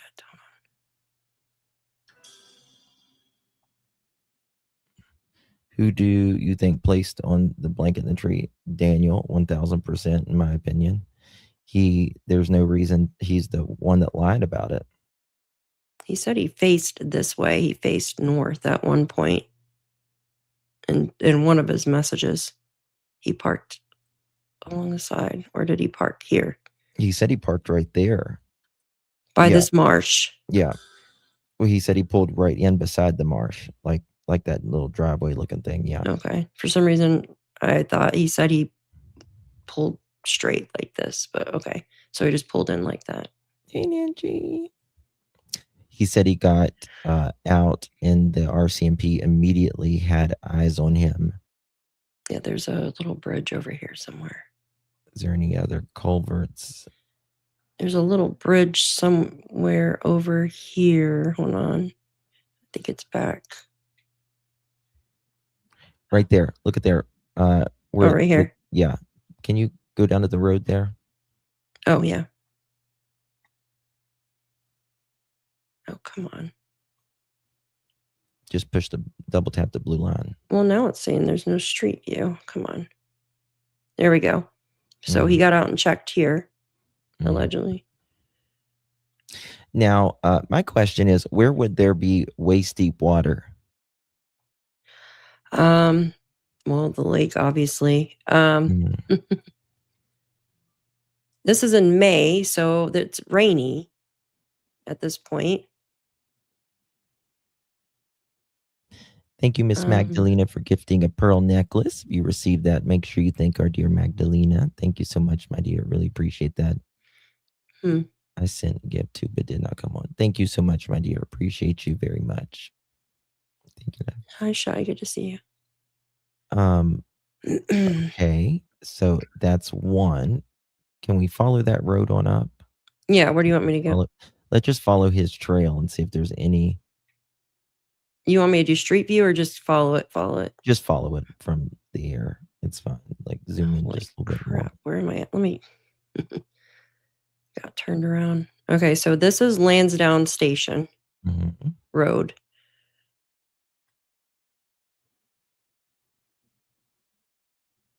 And this is where they found the little sticker star. Yeah. And this river runs through. You can see it, right? So, I mean, maybe he was in there. Maybe he got out and jumped in the river. It's a very odd formed river. You know what I mean? Because it's like, it's not. Yeah. There's different little. It's deeper in some parts, and then sometimes it's like a marsh. Yeah. Yeah. Yeah. See, like marshy out here too. And then we're on McLeod Road now. Now this, what is this? Matheson? No, that's River Simpson Road. Okay.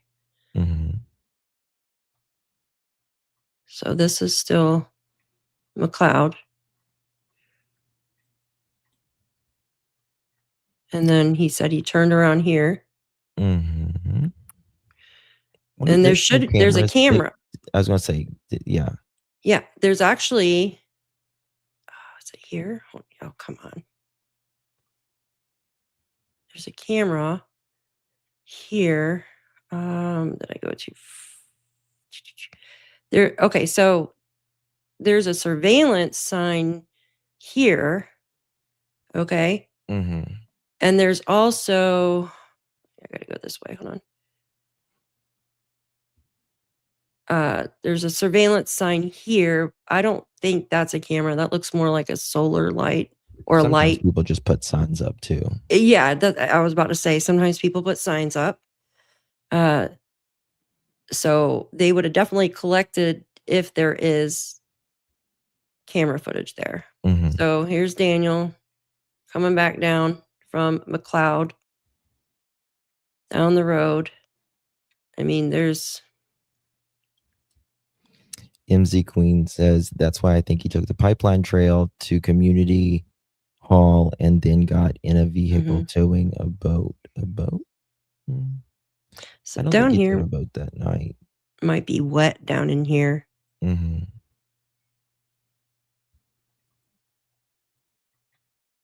But yeah. This is the way Magdalena, he thank you for took. gifting Daff pearl necklace. Appreciate you, my dear. Oh, thank you. Thank you. Thank you. So I don't think there's any more little footbridges on this. Could be wrong though. What's Did this? Wait, anyone wait, wait, ever wait. ask? Oh, look, Mm-hmm. like marsh. And that's the thing. Like, think about this. Ducks. Can I just say something? And I just want to give a trigger warning. Yeah. But you could essentially get luggage or a tote or anything and put rocks in it and put some holes in it and drop it in any of those marshes. Mm-hmm.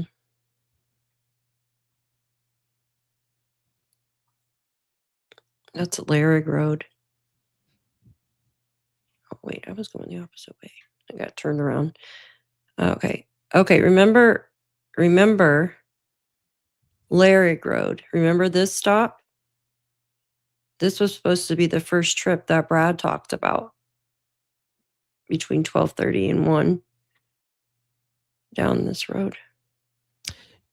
Yes, Deb. I believe, in my opinion, that, and I've said this since almost day one, that I believe that the kids are near water. Because, in my opinion, the things Daniel has said, he always talks about he waded in the water up to his waist when he was searching for the kids. He says that he checks the culverts. In another message, he said he was in the woods, and he said he searched up a hill, but he said it was the kids couldn't have ever went there. Yes. He took a 30-minute video. Yes. Mm-hmm. Ninji says the cadaver dogs only went to the immediate area. Went to the immediate, approximately 299 Laird Road Bridge.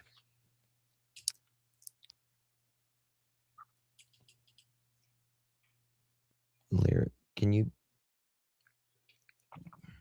you know where the Laird Bridge is? Hold on. Let's see.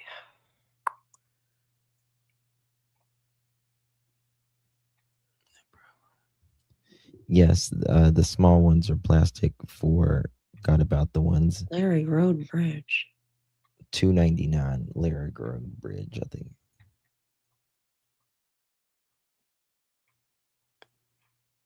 Yeah. This is 147 Larry Road. I don't remember seeing a bridge on Larry. I know it goes into that waterfall area up here. Pretty sure.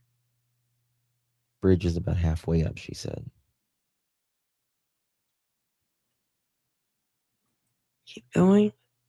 About halfway up.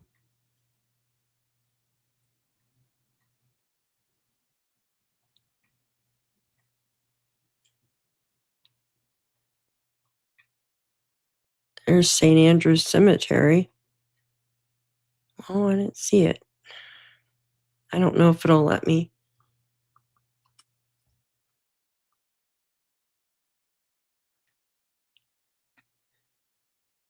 Oh, shit. Oh, that's on a bridge, Right though. there. That's. Well, just go down there. It might be a bridge. You just can't see it. I don't. Right where the water is. Oh my gosh.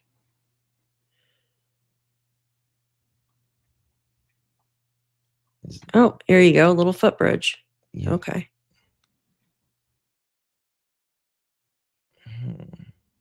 There's a little crick in there. It could be.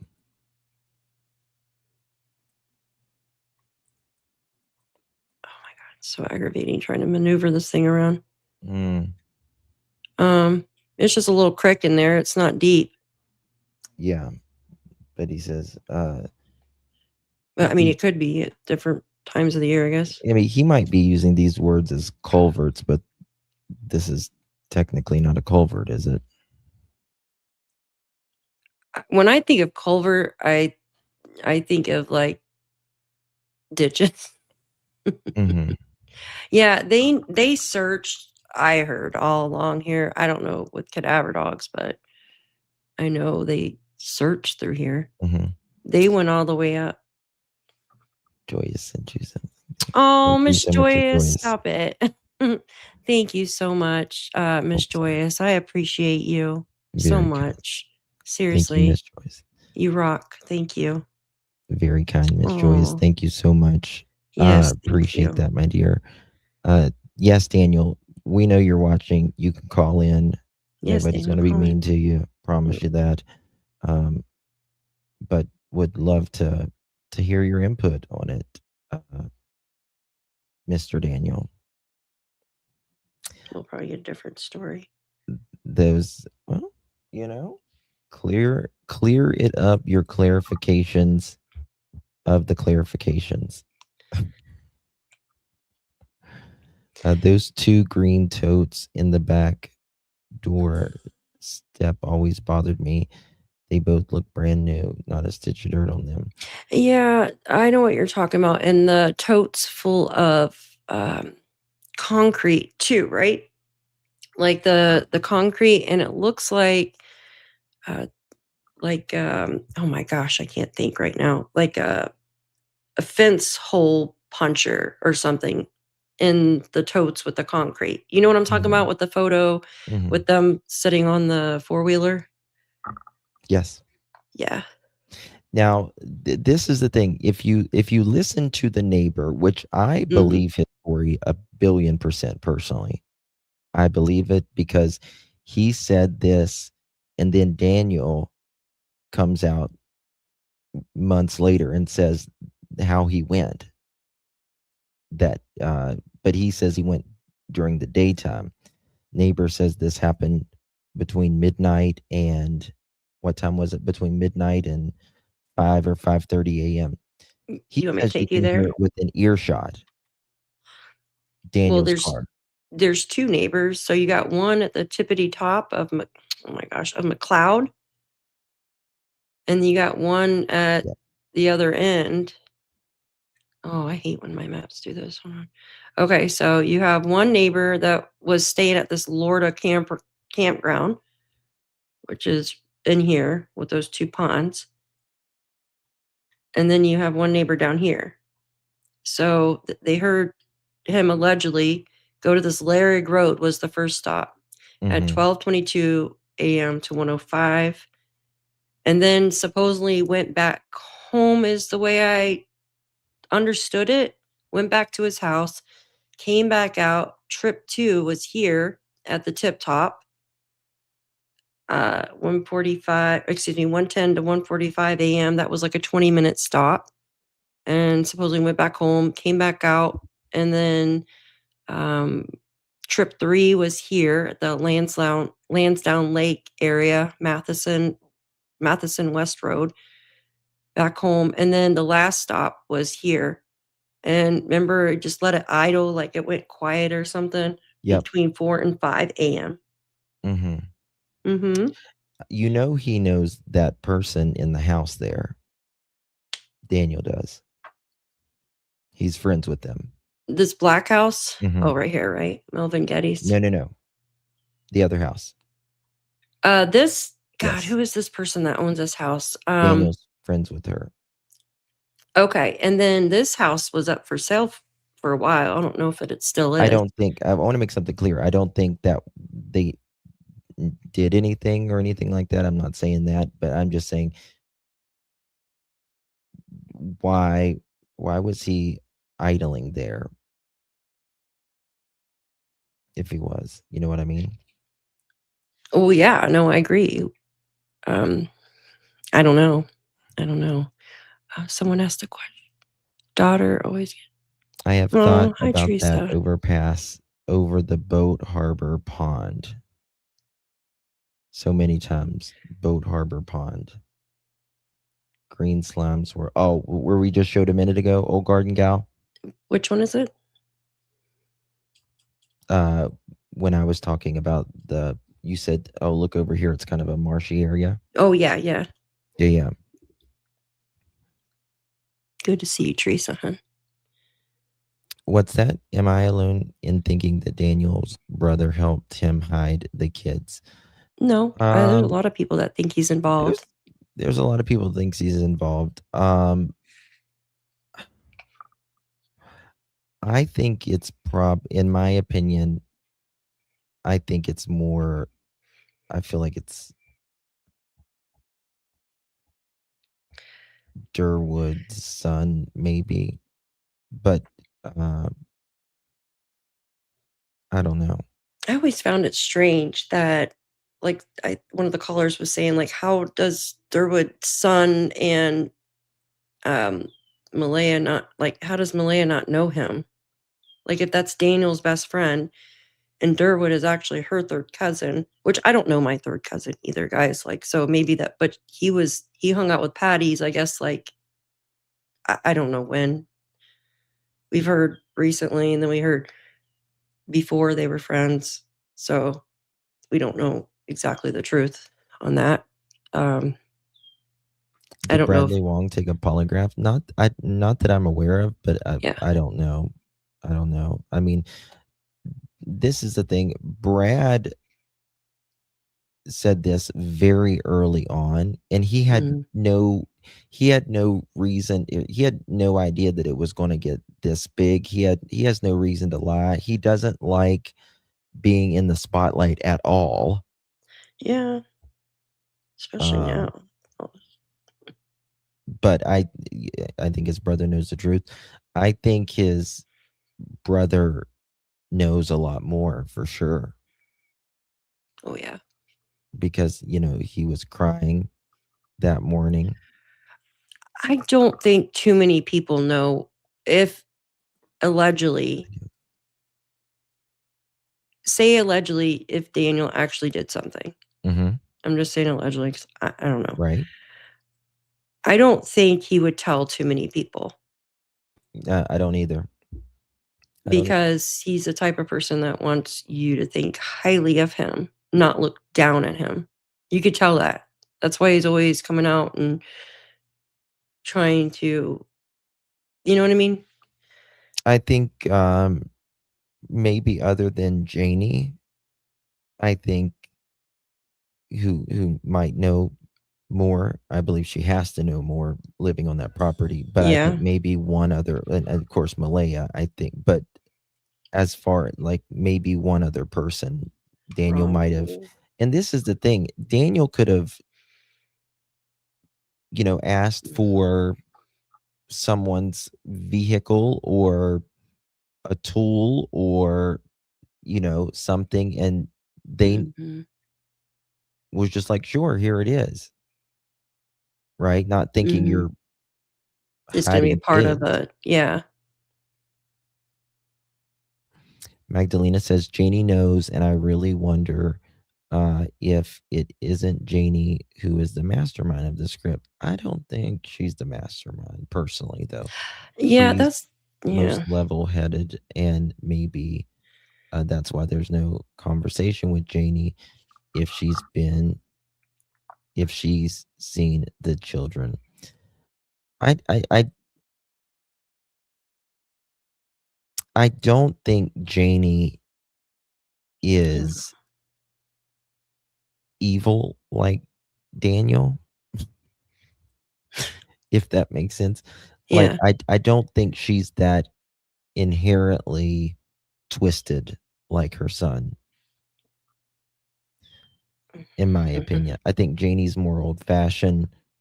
She I do too. I do too. Yeah. I would like to know what these new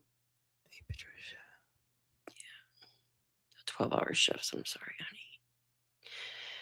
I would like to know about these new polygraphs that were taken and if they were passed or not. Yeah. Because they're really keeping this second half under wraps. Mm-hmm. I don't know for certain. No, I get that. I get that. And trust me, people's this we don't know, right? So everything is in flux. It's always evolving, always changing, Magdalena. You know what I mean?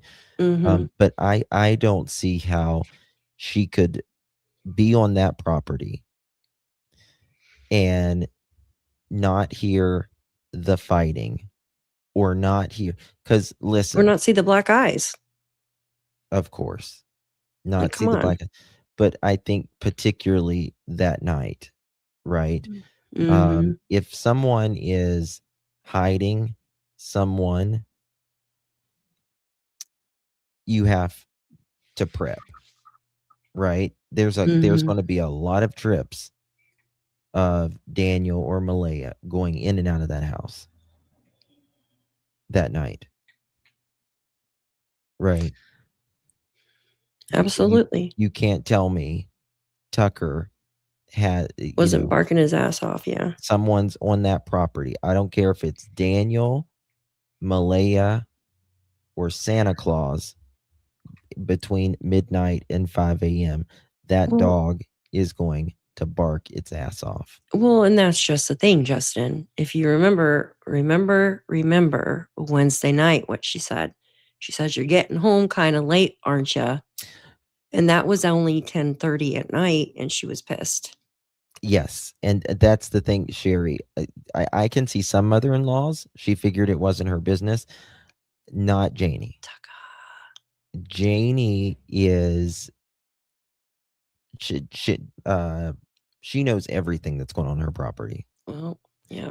And she lets, and again, I have recordings that I've never put out of Janie walking in the trailer and her flipping the hell out. Daniel's like, "Mom, you need a knock," or something like that. And she just flips the fuck out on him. Yeah, she's had it. Remember, Janie said she's a quiet person. Yeah. But, if Janie's, bitching, "Oh, you guys are getting late home," you know what I mean? Like, they are very hyper aware of what goes on. Oh, yeah, of course. I agree. I mean, when you get rid of the impossible in this case, what are you left with? Some lying ass people. Seriously. Lying ass people. She says that, yes, she does say that. She says she likes to be left alone. She doesn't pay attention to what they're doing or anything. But again, the recordings I've heard and just people that I've spoke to who know them, Janie knows what's going on. And you listen, when I was a kid, for a few months, my grandpa was sick, and we had to live in a trailer for like 3 or 4 months, and you can hear outside of the trailer walls inside. I mean, trailer walls are not thick at all. Exactly. Like, I can hear shit. I'm in a house and I can hear stuff outside. Same. Yeah. So imagine.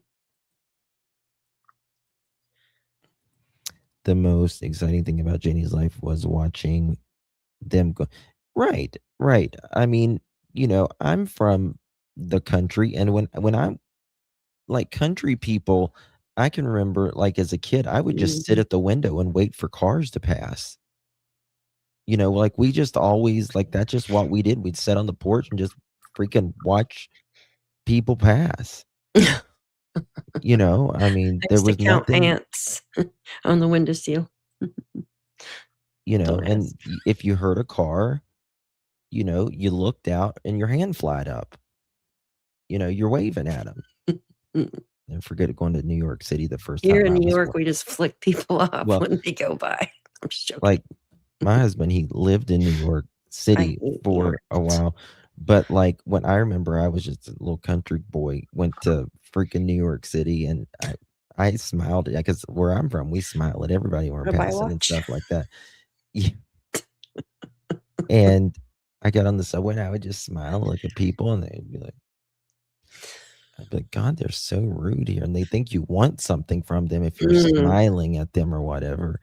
And I'm like, damn, these people are rude as They hell. are. They're They the will. only people that will push the fucking gas to run Yes. over you faster to Yes. get out of the road. They're nasty in New York City. They will beep the fucking horn at you right when they know the lights get ready to turn green. They will beep the horn to make sure you are ready to get out of the way. Yeah. I'm like, oh God, completely different.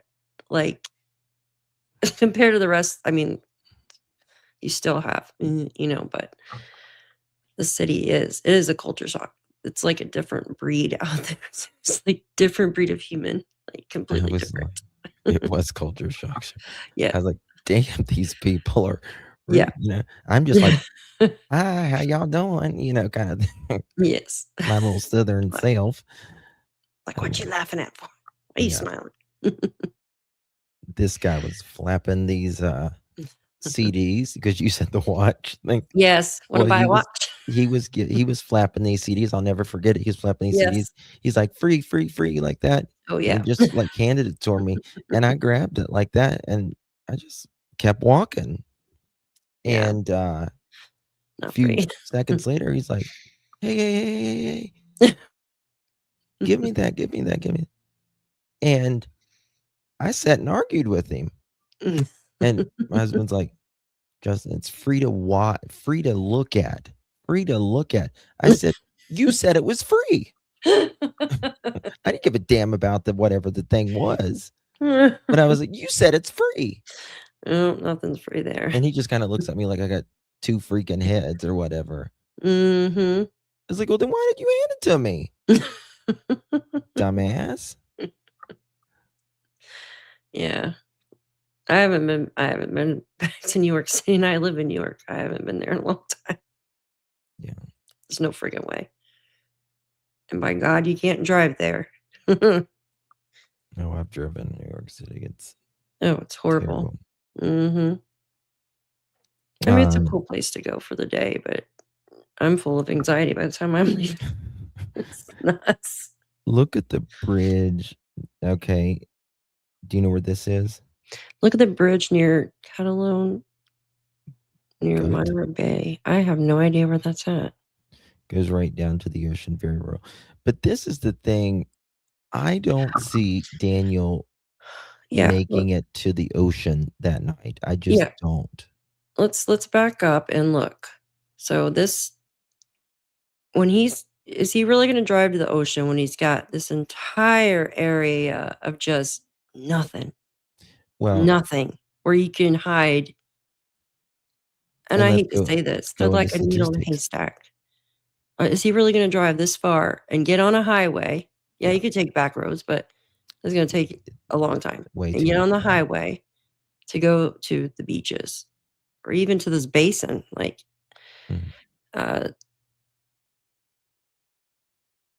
you know what I mean? And, I said this the other day too. So there was a body found. I'm going to just show you guys something real quick. Here's Laird Road. Okay. Mm-hmm.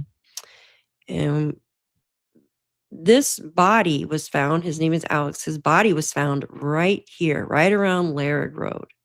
Okay. Now let me show you something else. There was a body found somewhere over here by, I thought I had it marked, close to Sheep Herders Junction, but it was more over in this area somewhere.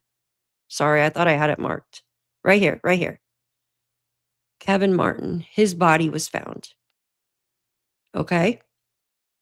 So I always thought, and I know this is really bad to think this, but if he would say somebody was going to hide somebody's body, would you hide them up here where they found a body? Would you hide them down here where they found a body? Or would you go this way or that way where bodies haven't been found yet? Just something to make you guys think. Do you see what I'm saying? I So don't know if that's going to. because they're going to look. They're going to be like, oh, shit, well, we found somebody's body here at one point. We found somebody's body up here at one point. But that's something that a criminal is going to think of, in my opinion. Mhm. Esther, good to see you, my friend. Daniel on Charmaine's was asked, is it possible Malaya did something to the children without you and Janie knowing? And Oh, no, it would be physically impossible for Malaya to move bodies. see, Malaya won't another even look for her kids well, and when that's they the first thing, went too. missing. It's just not possible. First, he said Malaya had moved, and DT's thing, he said, I don't think she moved because the baby was on her shoulder, but yet she was obviously up earlier because she had to get the baby from the crib and she had to make a phone call, right? So Yep. she had to have been up that morning doing something. I'm not saying she was doing, you know what I mean, hiding. Well, But Malaya can't do anything on her own. I mean, she just can't. You know what I mean? Like she can't do shit on her own. I She think won't she's do shit on her own. codependent to well, it seems like it anyways in this. Codependent on people finding them for her. She won't even take a dish to the kitchen by herself. Yeah. You know, so someone Dumping ground, yeah. Yeah, well, I mean, we got to look at statistics as well, Daphne. Yeah, I have. Statistically, about the maximum a person ever, when they're dumping someone, the maximum is 25 miles. Yeah, and 50 And it feet is from the road. generally within a few miles. Mm-hmm. People don't like to ride around with bodies. Nope. Sure as hell ain't getting on a highway where there's cameras.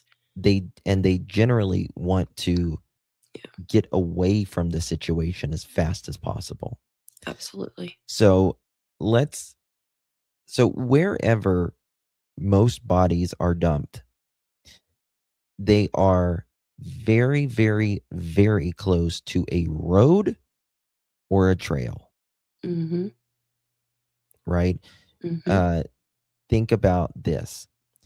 Well, you pull over on the side of the road. You're not, let's say they're in luggage or a tote. Someone puts remains in a luggage or a tote. You're not going to carry that tote half a mile into the woods. Exactly. And you're going to park your vehicle because you're going to have to use a vehicle, obviously, even for two small children. I mean, it's going to be, and you're not going to be hiking through the woods very far here because there's down trees everywhere. So you're going to take the path that's the easiest for you. Yes. And well known. That you feel safe. Exactly. That you feel most safe. Boom. Right. Mm-hmm. The path of least resistance. Remember. Yep. Yeah. That ATV was way too clean.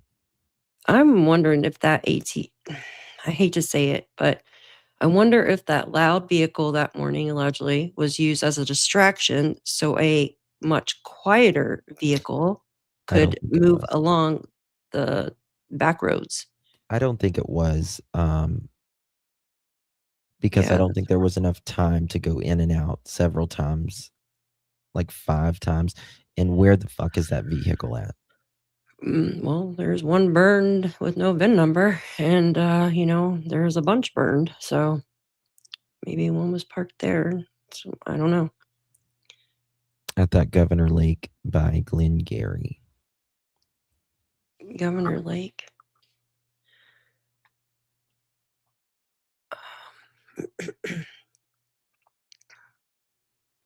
I don't know what you mean by stickler. Why you would cart the luggage into the woods if you know you would.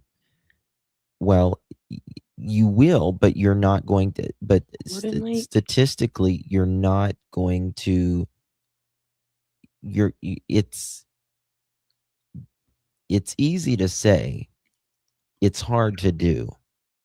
Right? So you're not going to carry something like a half a mile, a quarter of a mile away from your car.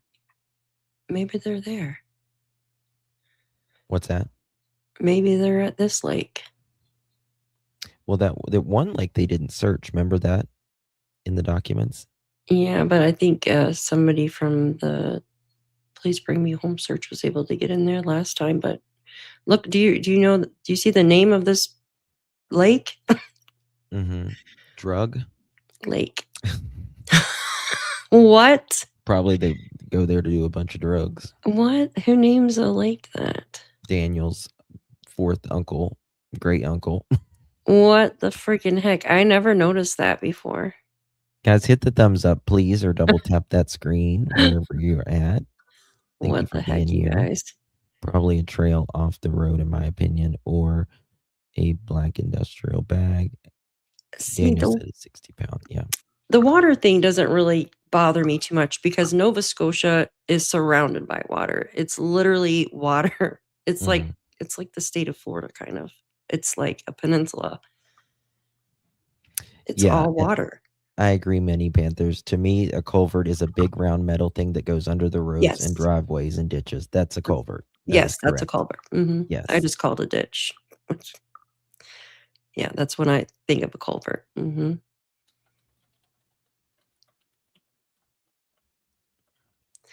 Well, was it being planned before they even got home Thursday? Mm-hmm. No, I don't think so. I don't think this was planned at all. No. I don't either. I think the thought crossed somebody's mind because it was building up to that, just in my opinion. Someone watched me and says, I'll watch your show. I have concerns about the Jack and Lilly case. Malaya, number one, Malaya says they heard the kids outside playing. Well, why didn't she get up and go bring them back in? Two, as a mother of two missing children, meaning her, Malaya, I would not be just sitting back and not pleading for help in finding them. Every day, I would be out searching for them to be on TV, asking for help and sending messages of love to them. I agree. As a grandmother, I don't understand why Cindy is not doing anything for them. Her grandchildren are more important than her job. Both parents are responsible for the children being missing, in my opinion. Mm-hmm. Hold on one second.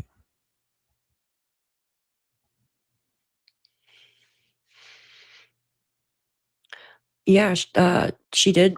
Malaya says she heard them playing in the bedroom, which is right next to their bedroom. We'll cross the hallway. Or something like that. And then they saw Lily come in the room. What you looking for? I'm going to pull this up. I feel like they're across the street over this way.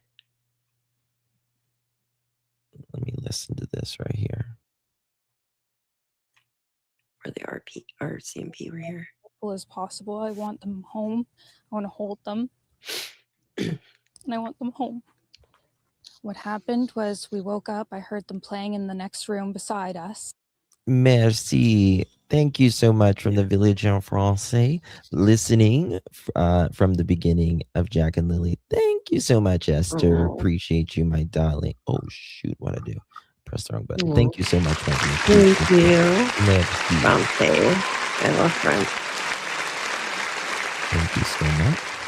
Yes, Lovey. I feel you don't look when you know where someone is already. Absolutely. If Malaya thought her children were alive and Cindy, they would be out there searching. I think he intentionally is mentioning water because people picked up on a few couple of related words, but he is saying it things like dive in. I think I actually don't think it's a red herring because I think he talks about these culverts in the beginning, and The waterfall. I think if he thought they were found, he would be like, "Oh, I was just searching around there." Mm-hmm. That's my opinion on that, though. Yeah. Oh, I was just around there. Wow, how did I not see them? Yeah. How did I not see the blanket? Yeah, look at that trash bin. Such Yeah. bullshit. And who could get, like, I made that a point one time. Who could get into that trash bin?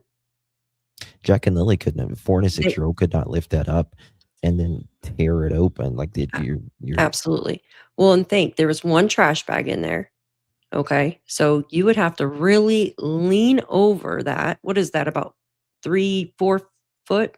I mean, it is cockeyed, like slanted. So you'd have to lean over and have enough grip to rip it open to pull the blanket out. And you'd have to know that the blanket was in there. that they threw away a week ago. Exactly. And only 3 people knew of that blanket being in there. Nobody else. Yep, Janie inserts herself there too. Yep. And I was drifting in and out of sleep, and they're not the type of kids that we tell them not to go outside on their own. We always make sure that we're out there with them, watching them, and they happen to just get out that. You know something? Malaya looks better there than she did the other day. Well, it's probably a good thing, I guess, right? She looks better here than she did the other Well, day. yeah, because she maybe hadn't kicked in yet, that her kids were completely. No, I mean physically. Oh, yeah. She looked a little, in my opinion, crackoled out. Sliding door, and we can't hear it when it opens. And they were outside playing, but we weren't aware of it at the time. And So the reason I pulled this up was this person's question when they said Malaya said that they heard the kids playing outside. I don't think she said she heard the kids playing outside, did she? I'm trying to find this one second. on their own. We No. always Okay, hold on. Look at that door. and By they're the not way. the type of kid. There we Okay, go. there you go. So it's open right now, the one that had a wrench in it. Is this the one that they used? This is the one they put the wrench in? See, I thought it was the front door Look originally. at there. It looks like a lock right there. You see that? Can we take a screenshot and zoom in on it? Here, maybe I can blow this up and actually. Oh, yeah, you're awesome. He's got a fucking lock on that outside. The window's cracked there too. How do you know they didn't crawl out through the window? Oh, yeah. Look at this. Look at there. That's the door, yeah. Look at that lock. Here, Why do I'm you gonna have blow this doors up so I can locked see. like that? Will you send me that? And I'm gonna clear up the picture so I can. Yeah. Yeah, I'm sorry. No, you're good. That's a good. I didn't think about that before. So is there a door on where this opening is too? This little porch thingamajigger they got going on there? Is there an actual door on this too? Then? Or we can't really tell, can we? Because it's. I think there was. I'm pretty sure there was. Here we go. And there's his tools. Look, there's his tools that he was took him a Yep. while to find his freaking tools, you Yep. guys. Took me a while, but I found my tools. How did it take you a while when they're right friggin' there? There's Tim Hortons.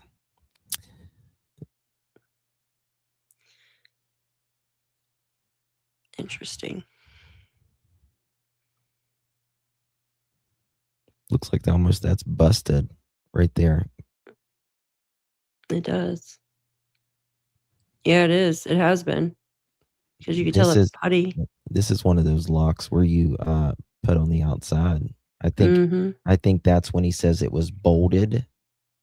I think he ripped it off, the other part of it off. It goes to the side of the door. Kids, we tell them not to go outside on their own. We always make sure that we're out there with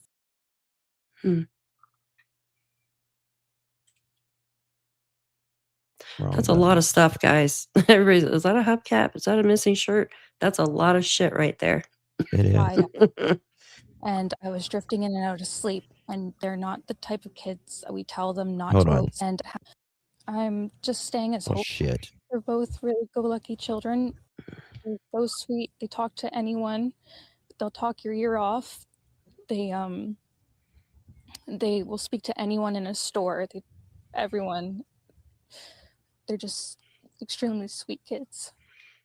I appreciate the huge search effort going on right now. But we've been pushing for an Amber Alert, which hasn't been issued. Not just that they could possibly be abducted, which it is a possibility that they could have been. But Okay, if you remember correctly, she did say outside, but she also said the room went quiet. But I think she was told what to say, so I don't pay attention to whatever she says. I think she's scared of D. But just an alert to let everyone know that they are missing. We had people text me saying that they weren't aware, someone else let them know that they were missing, and it would be just nice if everyone could be alerted. We thought maybe that we found tracks, but it's still uncertain. It's been raining and they're probably soaking wet, but with the sun today, I'm hopeful Hold on. that Look they here. are feeling. Daniel's car. Look at he's got. I just now noticed that he's got Malaya's car parked there by the swamp. Damn right. Just noticed that. So how did? Wow. Watch if you back up. See, this is their yard. Mm-hmm. And then if you go down right there, like yeah, that's the little marsh. What was you gonna say? Oh, what the hell was I gonna say? I forgot. I'm getting that. Forget the damn. As soon as I think of it, I forget it. Be that we found tracks, but it's still uncertain. It's been raining. Right there, yeah. Raining and they're probably soaking wet, but with the sun today, I'm hopeful. I'm pretty sure that's it. Alerted. We thought Looks maybe like that we Yeah, that's the guardrail. Yeah. we found tracks, but it's still uncertain. It's been raining and they're probably soaking It's just different times that they've taken this file. wet, but with the sun today, I'm hopeful that they are feeling warm. We're all filled with pain and sorrow because we just want them found. We want them home. Everyone loves them. They are definitely verbal, and they do have possible autism, but it's not extreme. Again, she wanted to push off the autism. Justin, what did Daniel say about keys and the blue car on accident of DT shows? He said he went to go get the keys. What did he say? He went to go get the keys and I went inside to get the the white Nissan Pathfinder. Remember, there's 2 sets of keys. He grabbed one set. And that he's always talking about he says they're actually nightstands, but he calls them the end tables. Yes. And that's where the phones were on too, or something. I cleaned up the photo. Like, it's the original photo. I just got brightened up the photo. You send it back? Yeah. Yep. There we go. But I don't see any. So, Or you could have put a bolt. Oh, the doorknob. That's so weird. Yeah. I'm almost certain what kind of lock this is because I have one Let me see something. that I had to install for Remy. Mm-hmm. Let me see. And because she can open doors, it's one of those twisty things, like a barn latch kind of thing. Yes. It's this. Again, maybe Daniel will show it later. I don't know. Let me see this. But it's like this metal thing, and it's got this flat thing that goes in, and you twist it so it can't. Huh. I just brightened up, but for some reason. I just showed it. Okay. Let's see. Yeah, I don't believe they have autism whatsoever. I really wish I could tell if there was a door. No, they're just kids. I mean, I think they weren't fiddle, like, you know what I mean? Like, they weren't paid attention to enough.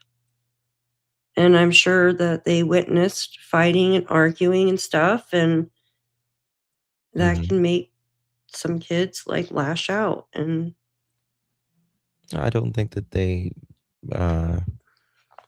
I don't think they were socialized enough. I don't think they were given the right nutrients, physically, mentally, emotionally. Yep.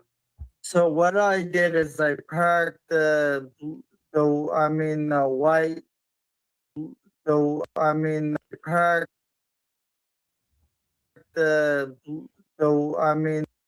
so what I did is I parked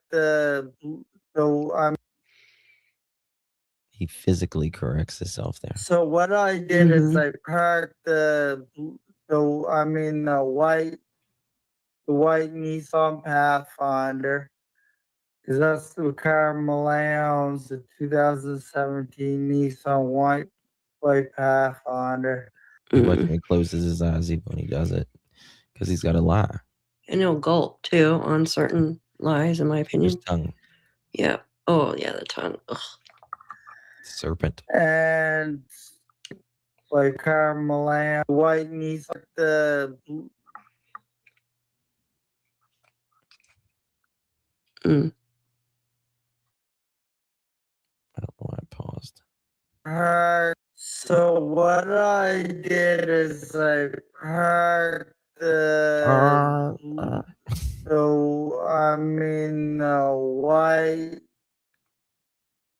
white Nissan Pathfinder. Yeah, you got to say that so you remember your lie. Carmelane's 2007. Oh, hold on one second. Oh, and no. Oh, no, ma'am. Late slip. 20 late.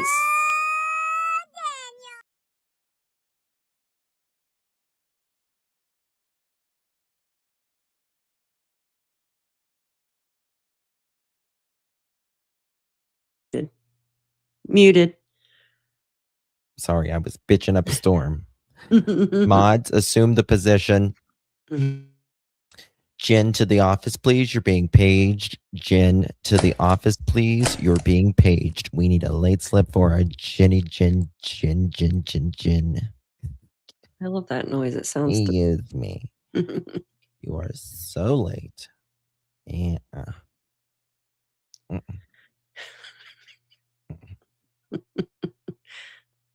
Wait, she gets 30 late slips, doesn't she? like under Watch him breathe. and I parked over. See, he doesn't mention any of that. The going up past Brad's house, going up McLeod. No. He just added that on now. We are getting a phone call. Yay.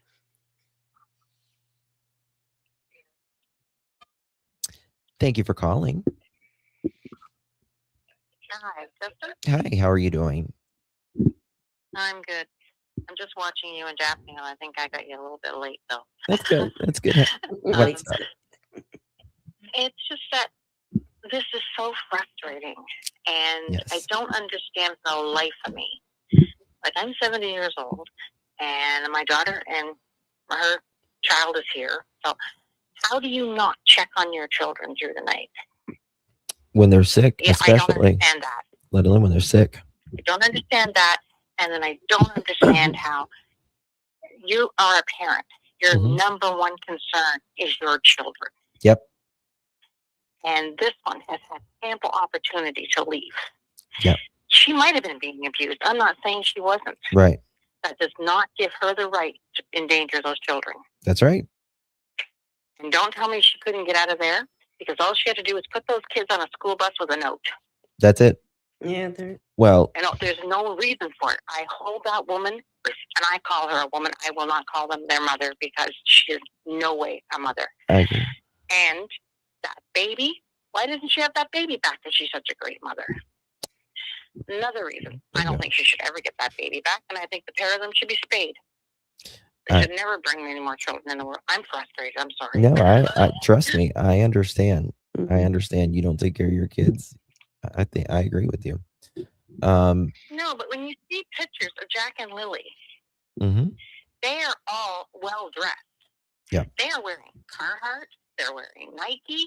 They're wearing name brand clothes, which are expensive. I know. I got a 5-year-old here running around that's in them. So it's like, what? You know, if she was, like Belinda said, she was a pretty good mom at the beginning. Okay, so what happened? She got with Daniel. So don't, and I know they cut her off. He cut her off from all her family and stuff. I'm a grandmother. I'm sorry. You let somebody cut me off from my grandchildren. Ain't going to happen. And then, trust me, I would be at the school checking it out and making sure my grandkids are okay. And then if I see marks on them, then things are going to happen. Right. There's too much. She had too much help. I hold her responsible more than anybody, because no matter what, no matter who hurt these children, and you know they were hurt. Yeah. No matter who hurt these children, she's responsible, because she should have got them out of there. I agree. I mean, like, no abuse is okay. And like you said, I do believe Malaya was wronged to an extent or whatever. But if it's one thing to let a man abuse you, and it's another thing to have them abuse your children. Day after day. And for that baby, for Jack to say that he didn't want to go back after she was already away. How do you take your child back into something like that? I don't know. Yeah. I mean, I think Malaya has been just coddled her entire life. I think she has just absolutely been coddled. Lazy. I think her problem is she's lazy. She left her grandmother. Because she's coddled. Why did they leave her grandmother? Because she wanted her to go out and make something of herself, get a job, do something. Well, she didn't do that, so she ran to Daniel's. She ran to Jamie's trailer, because then she didn't have to do anything. Then she has the baby, and now it's like she doesn't get up with these children and feed them. This little man here is on the floor between 5:30 and 6 o'clock in the morning, and one of us are on the floor with him, and he has his breakfast, and we sit with him. Yeah, absolutely. Way you let it try. And she's got 2, and she says that they're autistic. Give me a break. Yeah. They're not autistic. They're malnourished. Yep. They're not. I mean, they're just not worked with. They're just not worked with whatsoever. You know what I mean? No, this little guy here. This little guy here at 4. he reads at a grade 2 level. He can spell pretty well anything you put in front of him. Yeah. He does math. He does adding, subtracting, multiplication, and division with decimals. He's 4. Yeah. You know, why? Because his parents and us, we work with him. Mhm. Like, all his play is all learning. It's nurturing. Mhm. You know? And it's like, what do you not do?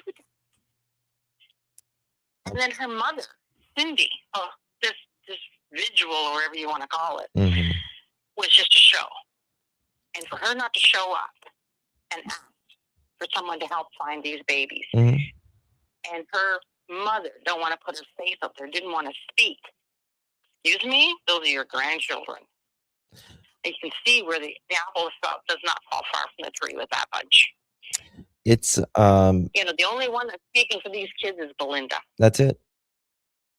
That's it. And God love her. You can see the wear that You this can. is doing on her. You can. You can see You the know, way. and it Yeah. you can. Like, this woman is a killer. I can just see, I watch her, and like, my heart breaks for her. I'm a grandmother. Yeah. You know, like, how in the world do you? I don't understand it. It's I one. don't understand it, and I don't know. It's crazy for one child this to happen to, but 2? Yeah. No way. Exactly. Not a Two no. babies. Just no way. And beautiful. Yeah. Like, they're not that a homely child should Right. be hurt. You know, No, don't get I me wrong. understand. Yeah. Like, these are beautiful babies. Yeah. If she didn't want them or couldn't handle them, call her grandmother, call her mother, call Belinda. Yeah. You don't endanger your babies if you love them. How do you do that? I- And now she just drags her tail out now in the woods to look. Why? Because Shenanigans and all them guys are all around her and coddling her, just like you said.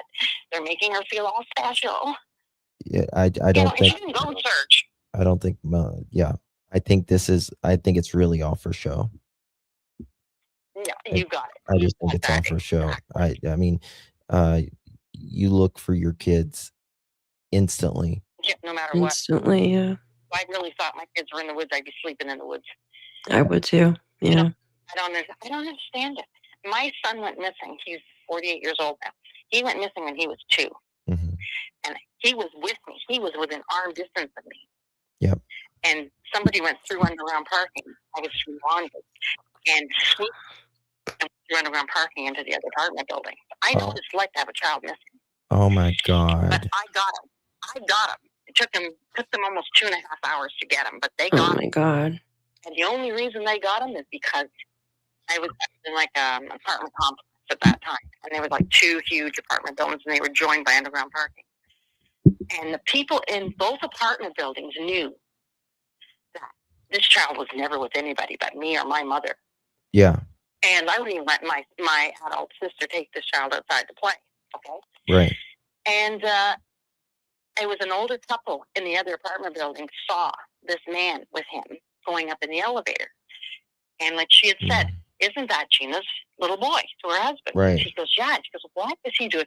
So they stayed on the elevator and saw what floor he got off. And then within like minutes, there's police, there's everybody, fire trucks, everything around the apartment complex. And like, I'm flipping out. And they had to get a doctor in to knock me out. Then they had like everybody there. And even the shop that they gave me to knock me out wouldn't knock me out. I was still trying to run to find him. Yeah. But they wound up getting him. But the guy had him sitting on the counter feeding him a Lay's chocolate bar. And so anyway, he was deported. He was deported before I got my hands on him because there would have been nothing left to him. But like, it's crazy. I know that fear. And it's like, how can she just stand there? And like the next day in that interview that she did, you know, they did it. Pardon me? Yeah. There's no sense of urgency. No, because she knows where they are. Mm-hmm. I agree. I really think she knows where. She may not know the exact spot. Right. I agree. Part of me thinks sometimes that they may be somewhere, like alive. I'm praying to God they are. Yeah. And she's doing this just to hurt Daniel. Like, I'm not saying he's no saint. Oh, He's but probably Daniel doesn't care. monster. Daniel doesn't care about those kids. I think if it was Meadow, he would care more. But no, he doesn't care. No, He doesn't care it's like not that. nobody Yeah. himself. But, Yeah. but it's just sad. It's just like, there's some nights I lay here because I've been going through different treatments and stuff. So it's like sometimes I can't move around too much, and it's like I sit here and I watch some of these things, and it's like, It's my God, is frustrating. mommy gonna turn these off because your blood pressure's going up to the roof? Yeah. It's like, I know, but it's like, hey, look, these babies. Yeah. You know? Mhm. She goes, well, Mommy, you can't find them. And I'm like, I'm in Ontario. Oh. I have the rock. I made the rock for them. That's out there. I'm constantly doing things for Jack and Lilly. Like, even like when I take the little guy to school and stuff, which I have the parents like, half the parents don't even know about them. Yeah. That's Well, crazy. who's Jack Yeah. and Lilly? I got a thing in my car. And I was like, who's Jack and Lilly? Oh, they're the two babies that are missing in Nova Scotia. Oh, really? What's that all about? I'm like, That's crazy to me. it just frustrates me. I know. It's awful being old and you can't do it. no, just spread awareness. That's all we can do. That's really all we I can know. It's really good, you and Daphne, and you're the only two that I will watch now. I don't watch any of the other ones now because I can't stand it. And then when Shenanigans was cutting down Belinda, like, I said, oh, no, don't do that. do. Yeah. That was a while ago, but yeah. Right. Everything is for show, and it's just someone's got to put these kids first. And I'm even wondering if the RCMP knows more than what they're saying. They have to. Oh, yeah. They do. They do. They know more. They know more. Just keep the faith. I was playing them.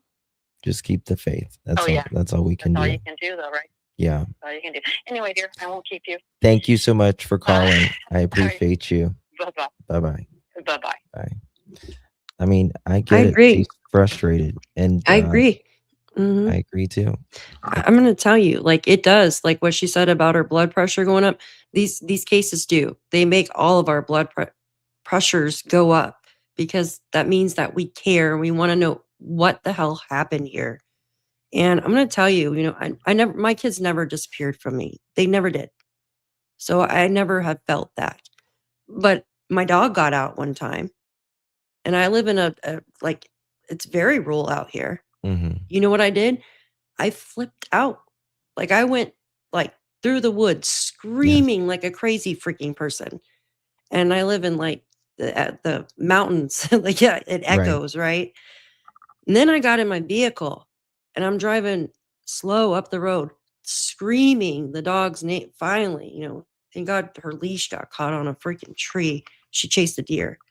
But I couldn't scares the imagine shit if out my of you. child went missing. Right.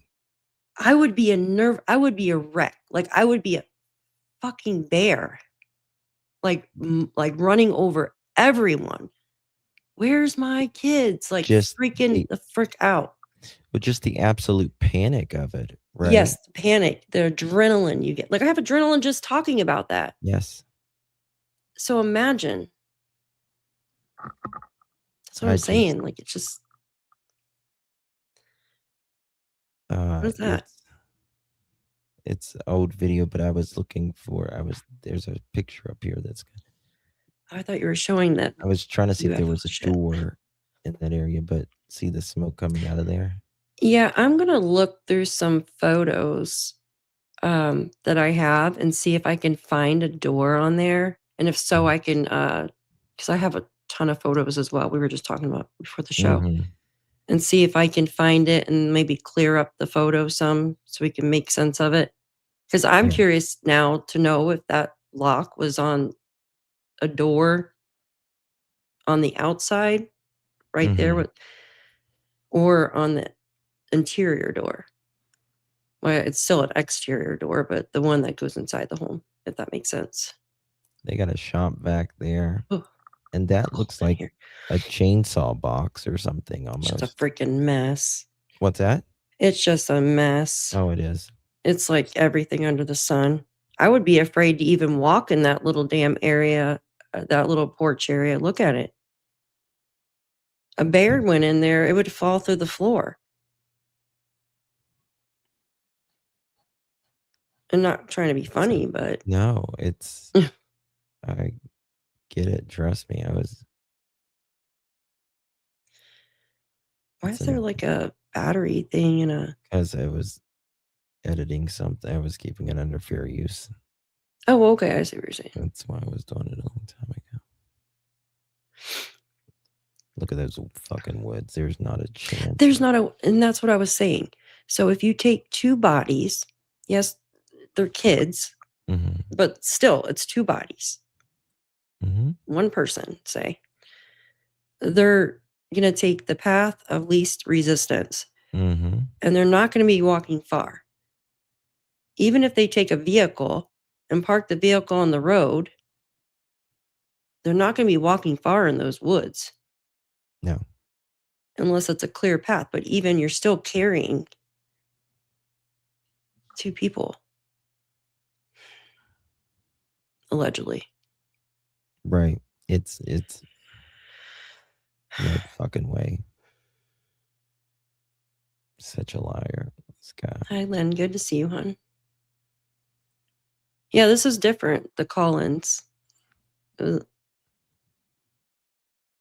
First time for me to do the call-ins. I think it's cool. You've not done the call-ins before? No, we've talked about it, but I've never. Exactly. A bear would fall through that.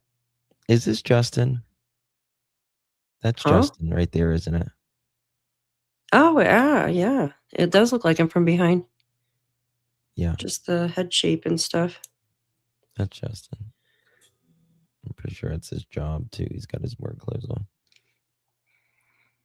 I don't know who that is. Oh, that's Malaya's friend, isn't it? I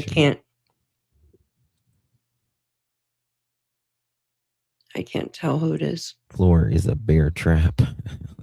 It is. It is cool, Jay. Just say I let my cats out. They never leave the driveway. My dogs have fenced yard of the court. Oh my gosh, it's crazy. There's just no way. A little black bear. My oldest daughter fell asleep on the bus, and the bus came early to school. They did not. Oh my God, notify me when the bus stopped. At the time, it had been 3 hours time. They finally contacted the bus driver. It had been 5 hours. Oh my gosh. Why didn't the bus driver put two and two together? Oh my gosh, that would stress me out.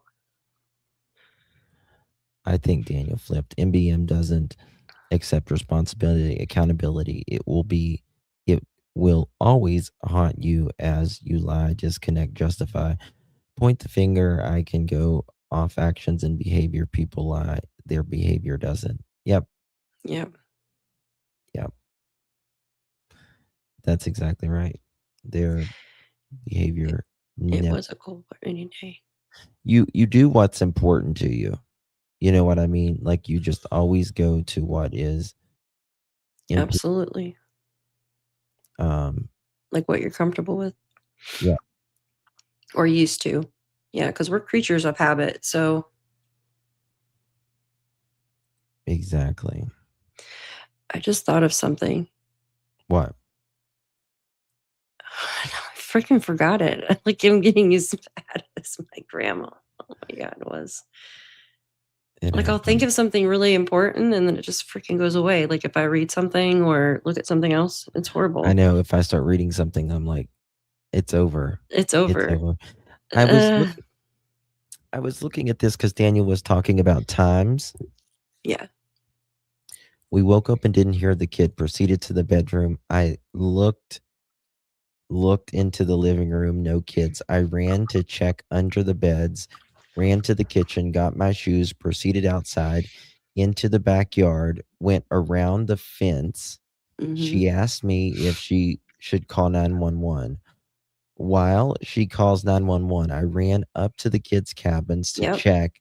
And when I was screaming for my kids on my way back down, that's when Mom came out of the RV and confronted Malaya. See, this is a completely different story because the other one he said, Janie said that she heard first, I don't know. I always question, why did Janie come out? But anyway, so Janie actually went up in the woods and met Daniel there. And he goes, are you going to search with me? And she goes, no, I'm going to go this way.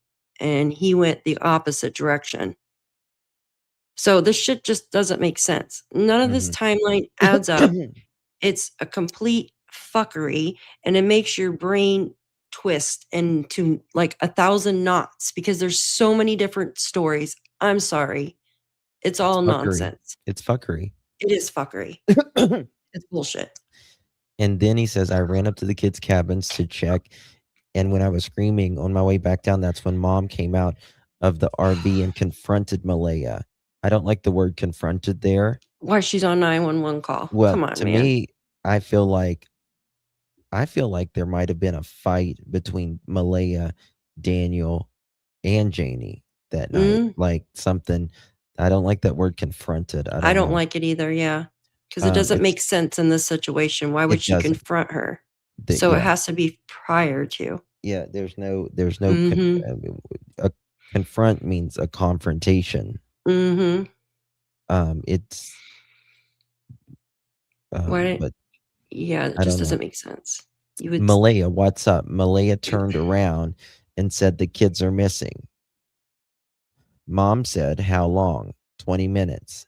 She was so on about 3 minutes to get outside, then about 4 minutes to get to the cabins and circle down behind the RV.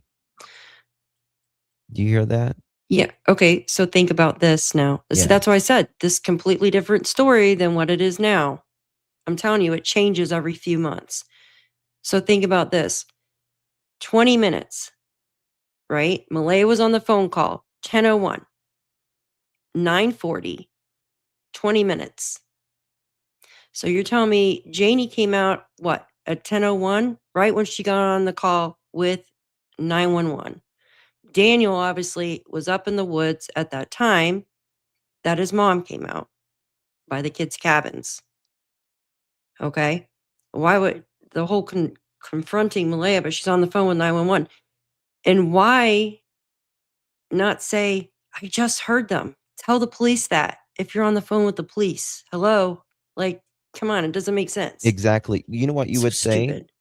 My mother-in-law just walked out here. Let me and she ask her said if she heard them. the kids was just out in the yard, so they got to be close or something. Exactly. My mother-in-law just said she heard them just a minute ago. Do you want to talk to her on the phone? Yes. Real quick, so she can tell you what she heard.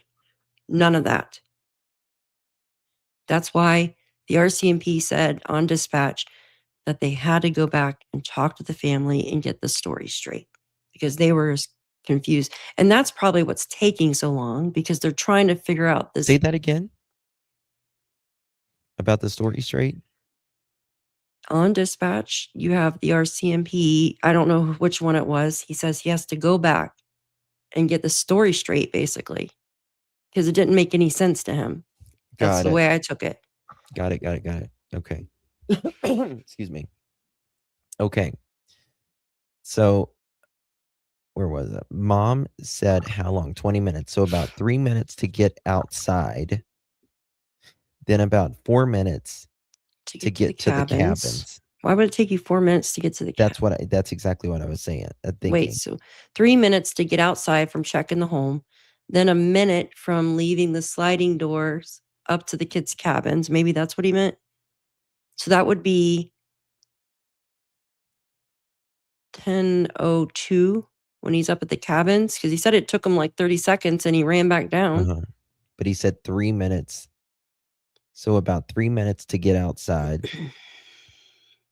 Right? Yes. And about 4 minutes to get to the cabins. 4 minutes? Yeah, but the cabins are right there. Yeah, and circle down behind the RV. That's nothing. But then he continues, but Mom confronted her when I was halfway back.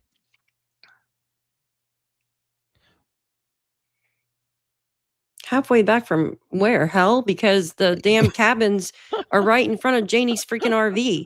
Her RV ain't that big. Like, it takes 2 seconds. But halfway back from searching? Who knows? Like, but I don't she's even on the phone with 911 for 10 fucking minutes. Exactly. And Janie had to been in the freaking woods by now unless she got freaking roller skates on going around that whole damn perimeter to make it back by 10:19. Yes. But Mom confronted her when I was halfway back with her 20 minutes, she said. Mom confronted her with her 20 minutes. We have a time around 9:35 to 9:45. Now he says, the other day, he says it's 9:58 when he That's why I said first I don't found even out want to that try she this was anymore. missing. I won't do it. I won't do it anymore. I give up. After I got back down from the cabins, Malaya was standing in the same position holding Meadow. See, that's weird I too. ran into the house and did Lansdowne Road. I never seen the blanket in the tree, by the way.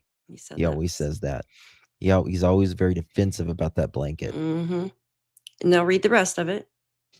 And then it was Going after to I got back down. Okay, hold on. Where was I? Going and start going out is where you were gonna pick up because it was after the blanket. Keep going down. After I got back down from the other cabins, when standing in the same position, holding Meadow, I ran into the house and did Lansdowne Road. I never seen the blanket, by the way. Going out to the railroad tracks on the road, turning and going back down Lansdowne Station Road, following it back to 289 and finishing the trip by going up the trail beside the house, the right of the RV, in facing into the driveway. Going out to the railroad tracks on the road, turning and going back, doing Lansdowne Station Road, following it back to 289 and finishing the trip by going up the trail beside the house, the right of the RV, if facing into the driveway. I meet Mom at the top of the hill when driving back. The road can only be accessed farther by ATV or four-wheel drive truck. So it's completely different. On my way back, as I said, I met Mom and asked her if she was coming with me. She said, I'll search up here because they could have not went far. But I thought Daniel said this was the end of his trip. Exactly. If this was the end of his trip, then why is he saying, are you coming with me, Mom? Exactly. I returned to the house, and when I got back, the RCMP were walking down the driveway to see Malaya. It took RCMP 12 minutes to arrive on site. RCMP were parked in the driveway. So I parked next to the marsh in the little driveway area next to the house on the left, looking in, facing the driveway. I jumped facing the driveway. So that makes me think he was faced north, but then it's so many stories. That's why I don't even try. Yeah, exactly. For fuck's sake. Exactly, Sherry. That's why I don't even try to do it anymore. Like I tried to it makes me feel mad. Like seriously. Back. RCMP were walking down the driveway to see Malaya. It took RCMP 12 minutes to arrive on site. RCMP were parked in the driveway, so I parked next to the marsh in the little driveway area next to the house on the left, looking in, facing the driveway. I jumped out of the SUV rather, then proceeded toward the woods. But officers yelled at me not to enter the woods. I walked back to the house and was further told not to enter the woods. I was beyond frustrated. I wasn't allowed to search until an officer dressed in military gear gave me the green light to re-enter the woods. He said, go for it. I still remember it said Oliver on the back of the vest. It's very interesting why he always mentions that guy. Yeah, He mentions I it for a agree. reason. Mm-hmm. On the back of the vest. I agree. He mentions that name for a fucking reason every time because he wasn't doing something he was supposed to. Mm-hmm. That's just a headache. It really is. Like, But seriously. see, this is how I caught it though, Daph. You just heard what I read, right? Yep. Justin Smith, the neighbor, said he was on good terms with the McKenzie family and helped Janie out in the past. He did not know Malay or Daniel, Jack or Lily specifically. On Thursday night into Friday morning, he was up at around 1 a.m. on Facebook. Around 1:30 a.m., he heard a car on Highway 289 turn around by the railroad tracks near the Gairloch Road and Lansdowne Station. It made noise, then went quiet. The vehicle was quiet for about 2 minutes, then drove toward Larrig Road. He later spoke with Brad Wong, who informed him Daniel's vehicle came and went 5 or 6 times that night. Wong said the car Smith heard was Daniel. Smith helped search Friday, Saturday, and Sunday and did not find anything. That's exactly what. It's a mess. Yep. One big mess. I think they have deliberately tried to confuse the RCMP, and that is why it's taken so long. Because they have tried to sift through this knotted rope of nonsense that they call a story. Tried to literally save their ass. Right? Yeah. Standing on a rock pile holding Meadow, Malaya said Jack and Lily were missing for about redacted, and she had called 911. Janie got her coat and boots and walked around looking for them. Daniel was searching for them. Her brother called again around 10:19 after all of this had happened. And Janie said she was standing in the driveway at 10:19. In the beginning that she might have learned the kids went missing before. And that's why I think that 8:30 call that Malaya was making to her mom wasn't just a butt dial. It was to call and tell her mom that the kids were missing, in my opinion. Mm-hmm. It's just a fuck shit ass. That's what it is. Sorry, but it is. It is. Like, I have a migraine from trying to follow that. What was your estimate time of the 911 call? This is the last thing I want to know for now. Daniel says it was done on Wi-Fi calling. No, it wasn't. And investigators asked for that number a week ago. So Malaya didn't tell them. She called with Wi-Fi, I guess. Yeah, we seen that it was a Wi-Fi call on her screenshot. Mm-hmm. Talking to Sunny. She couldn't have called through Wi-Fi. The app didn't allow Wi-Fi calls.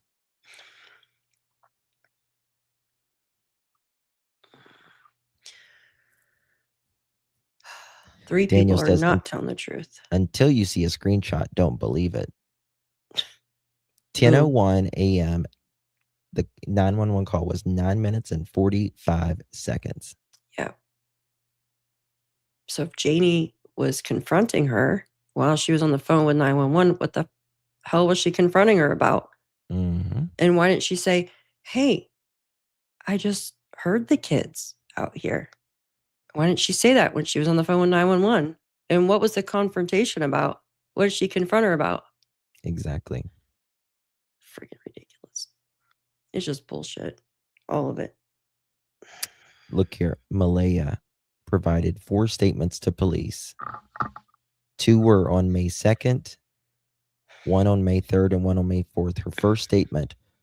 First thing, on the day Jack and Lily went missing, she heard them playing in another room and was going in and out of sleep. Lily came in the room around a couple times.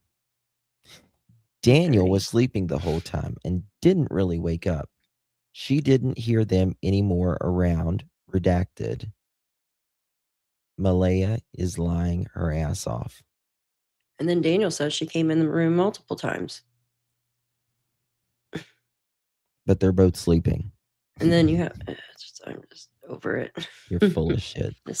Yeah, I've never seen someone asked, is this case similar to others? And I've never heard such nonsense in a timeline as I have this one. Never. Not even close. Not even close. Nope.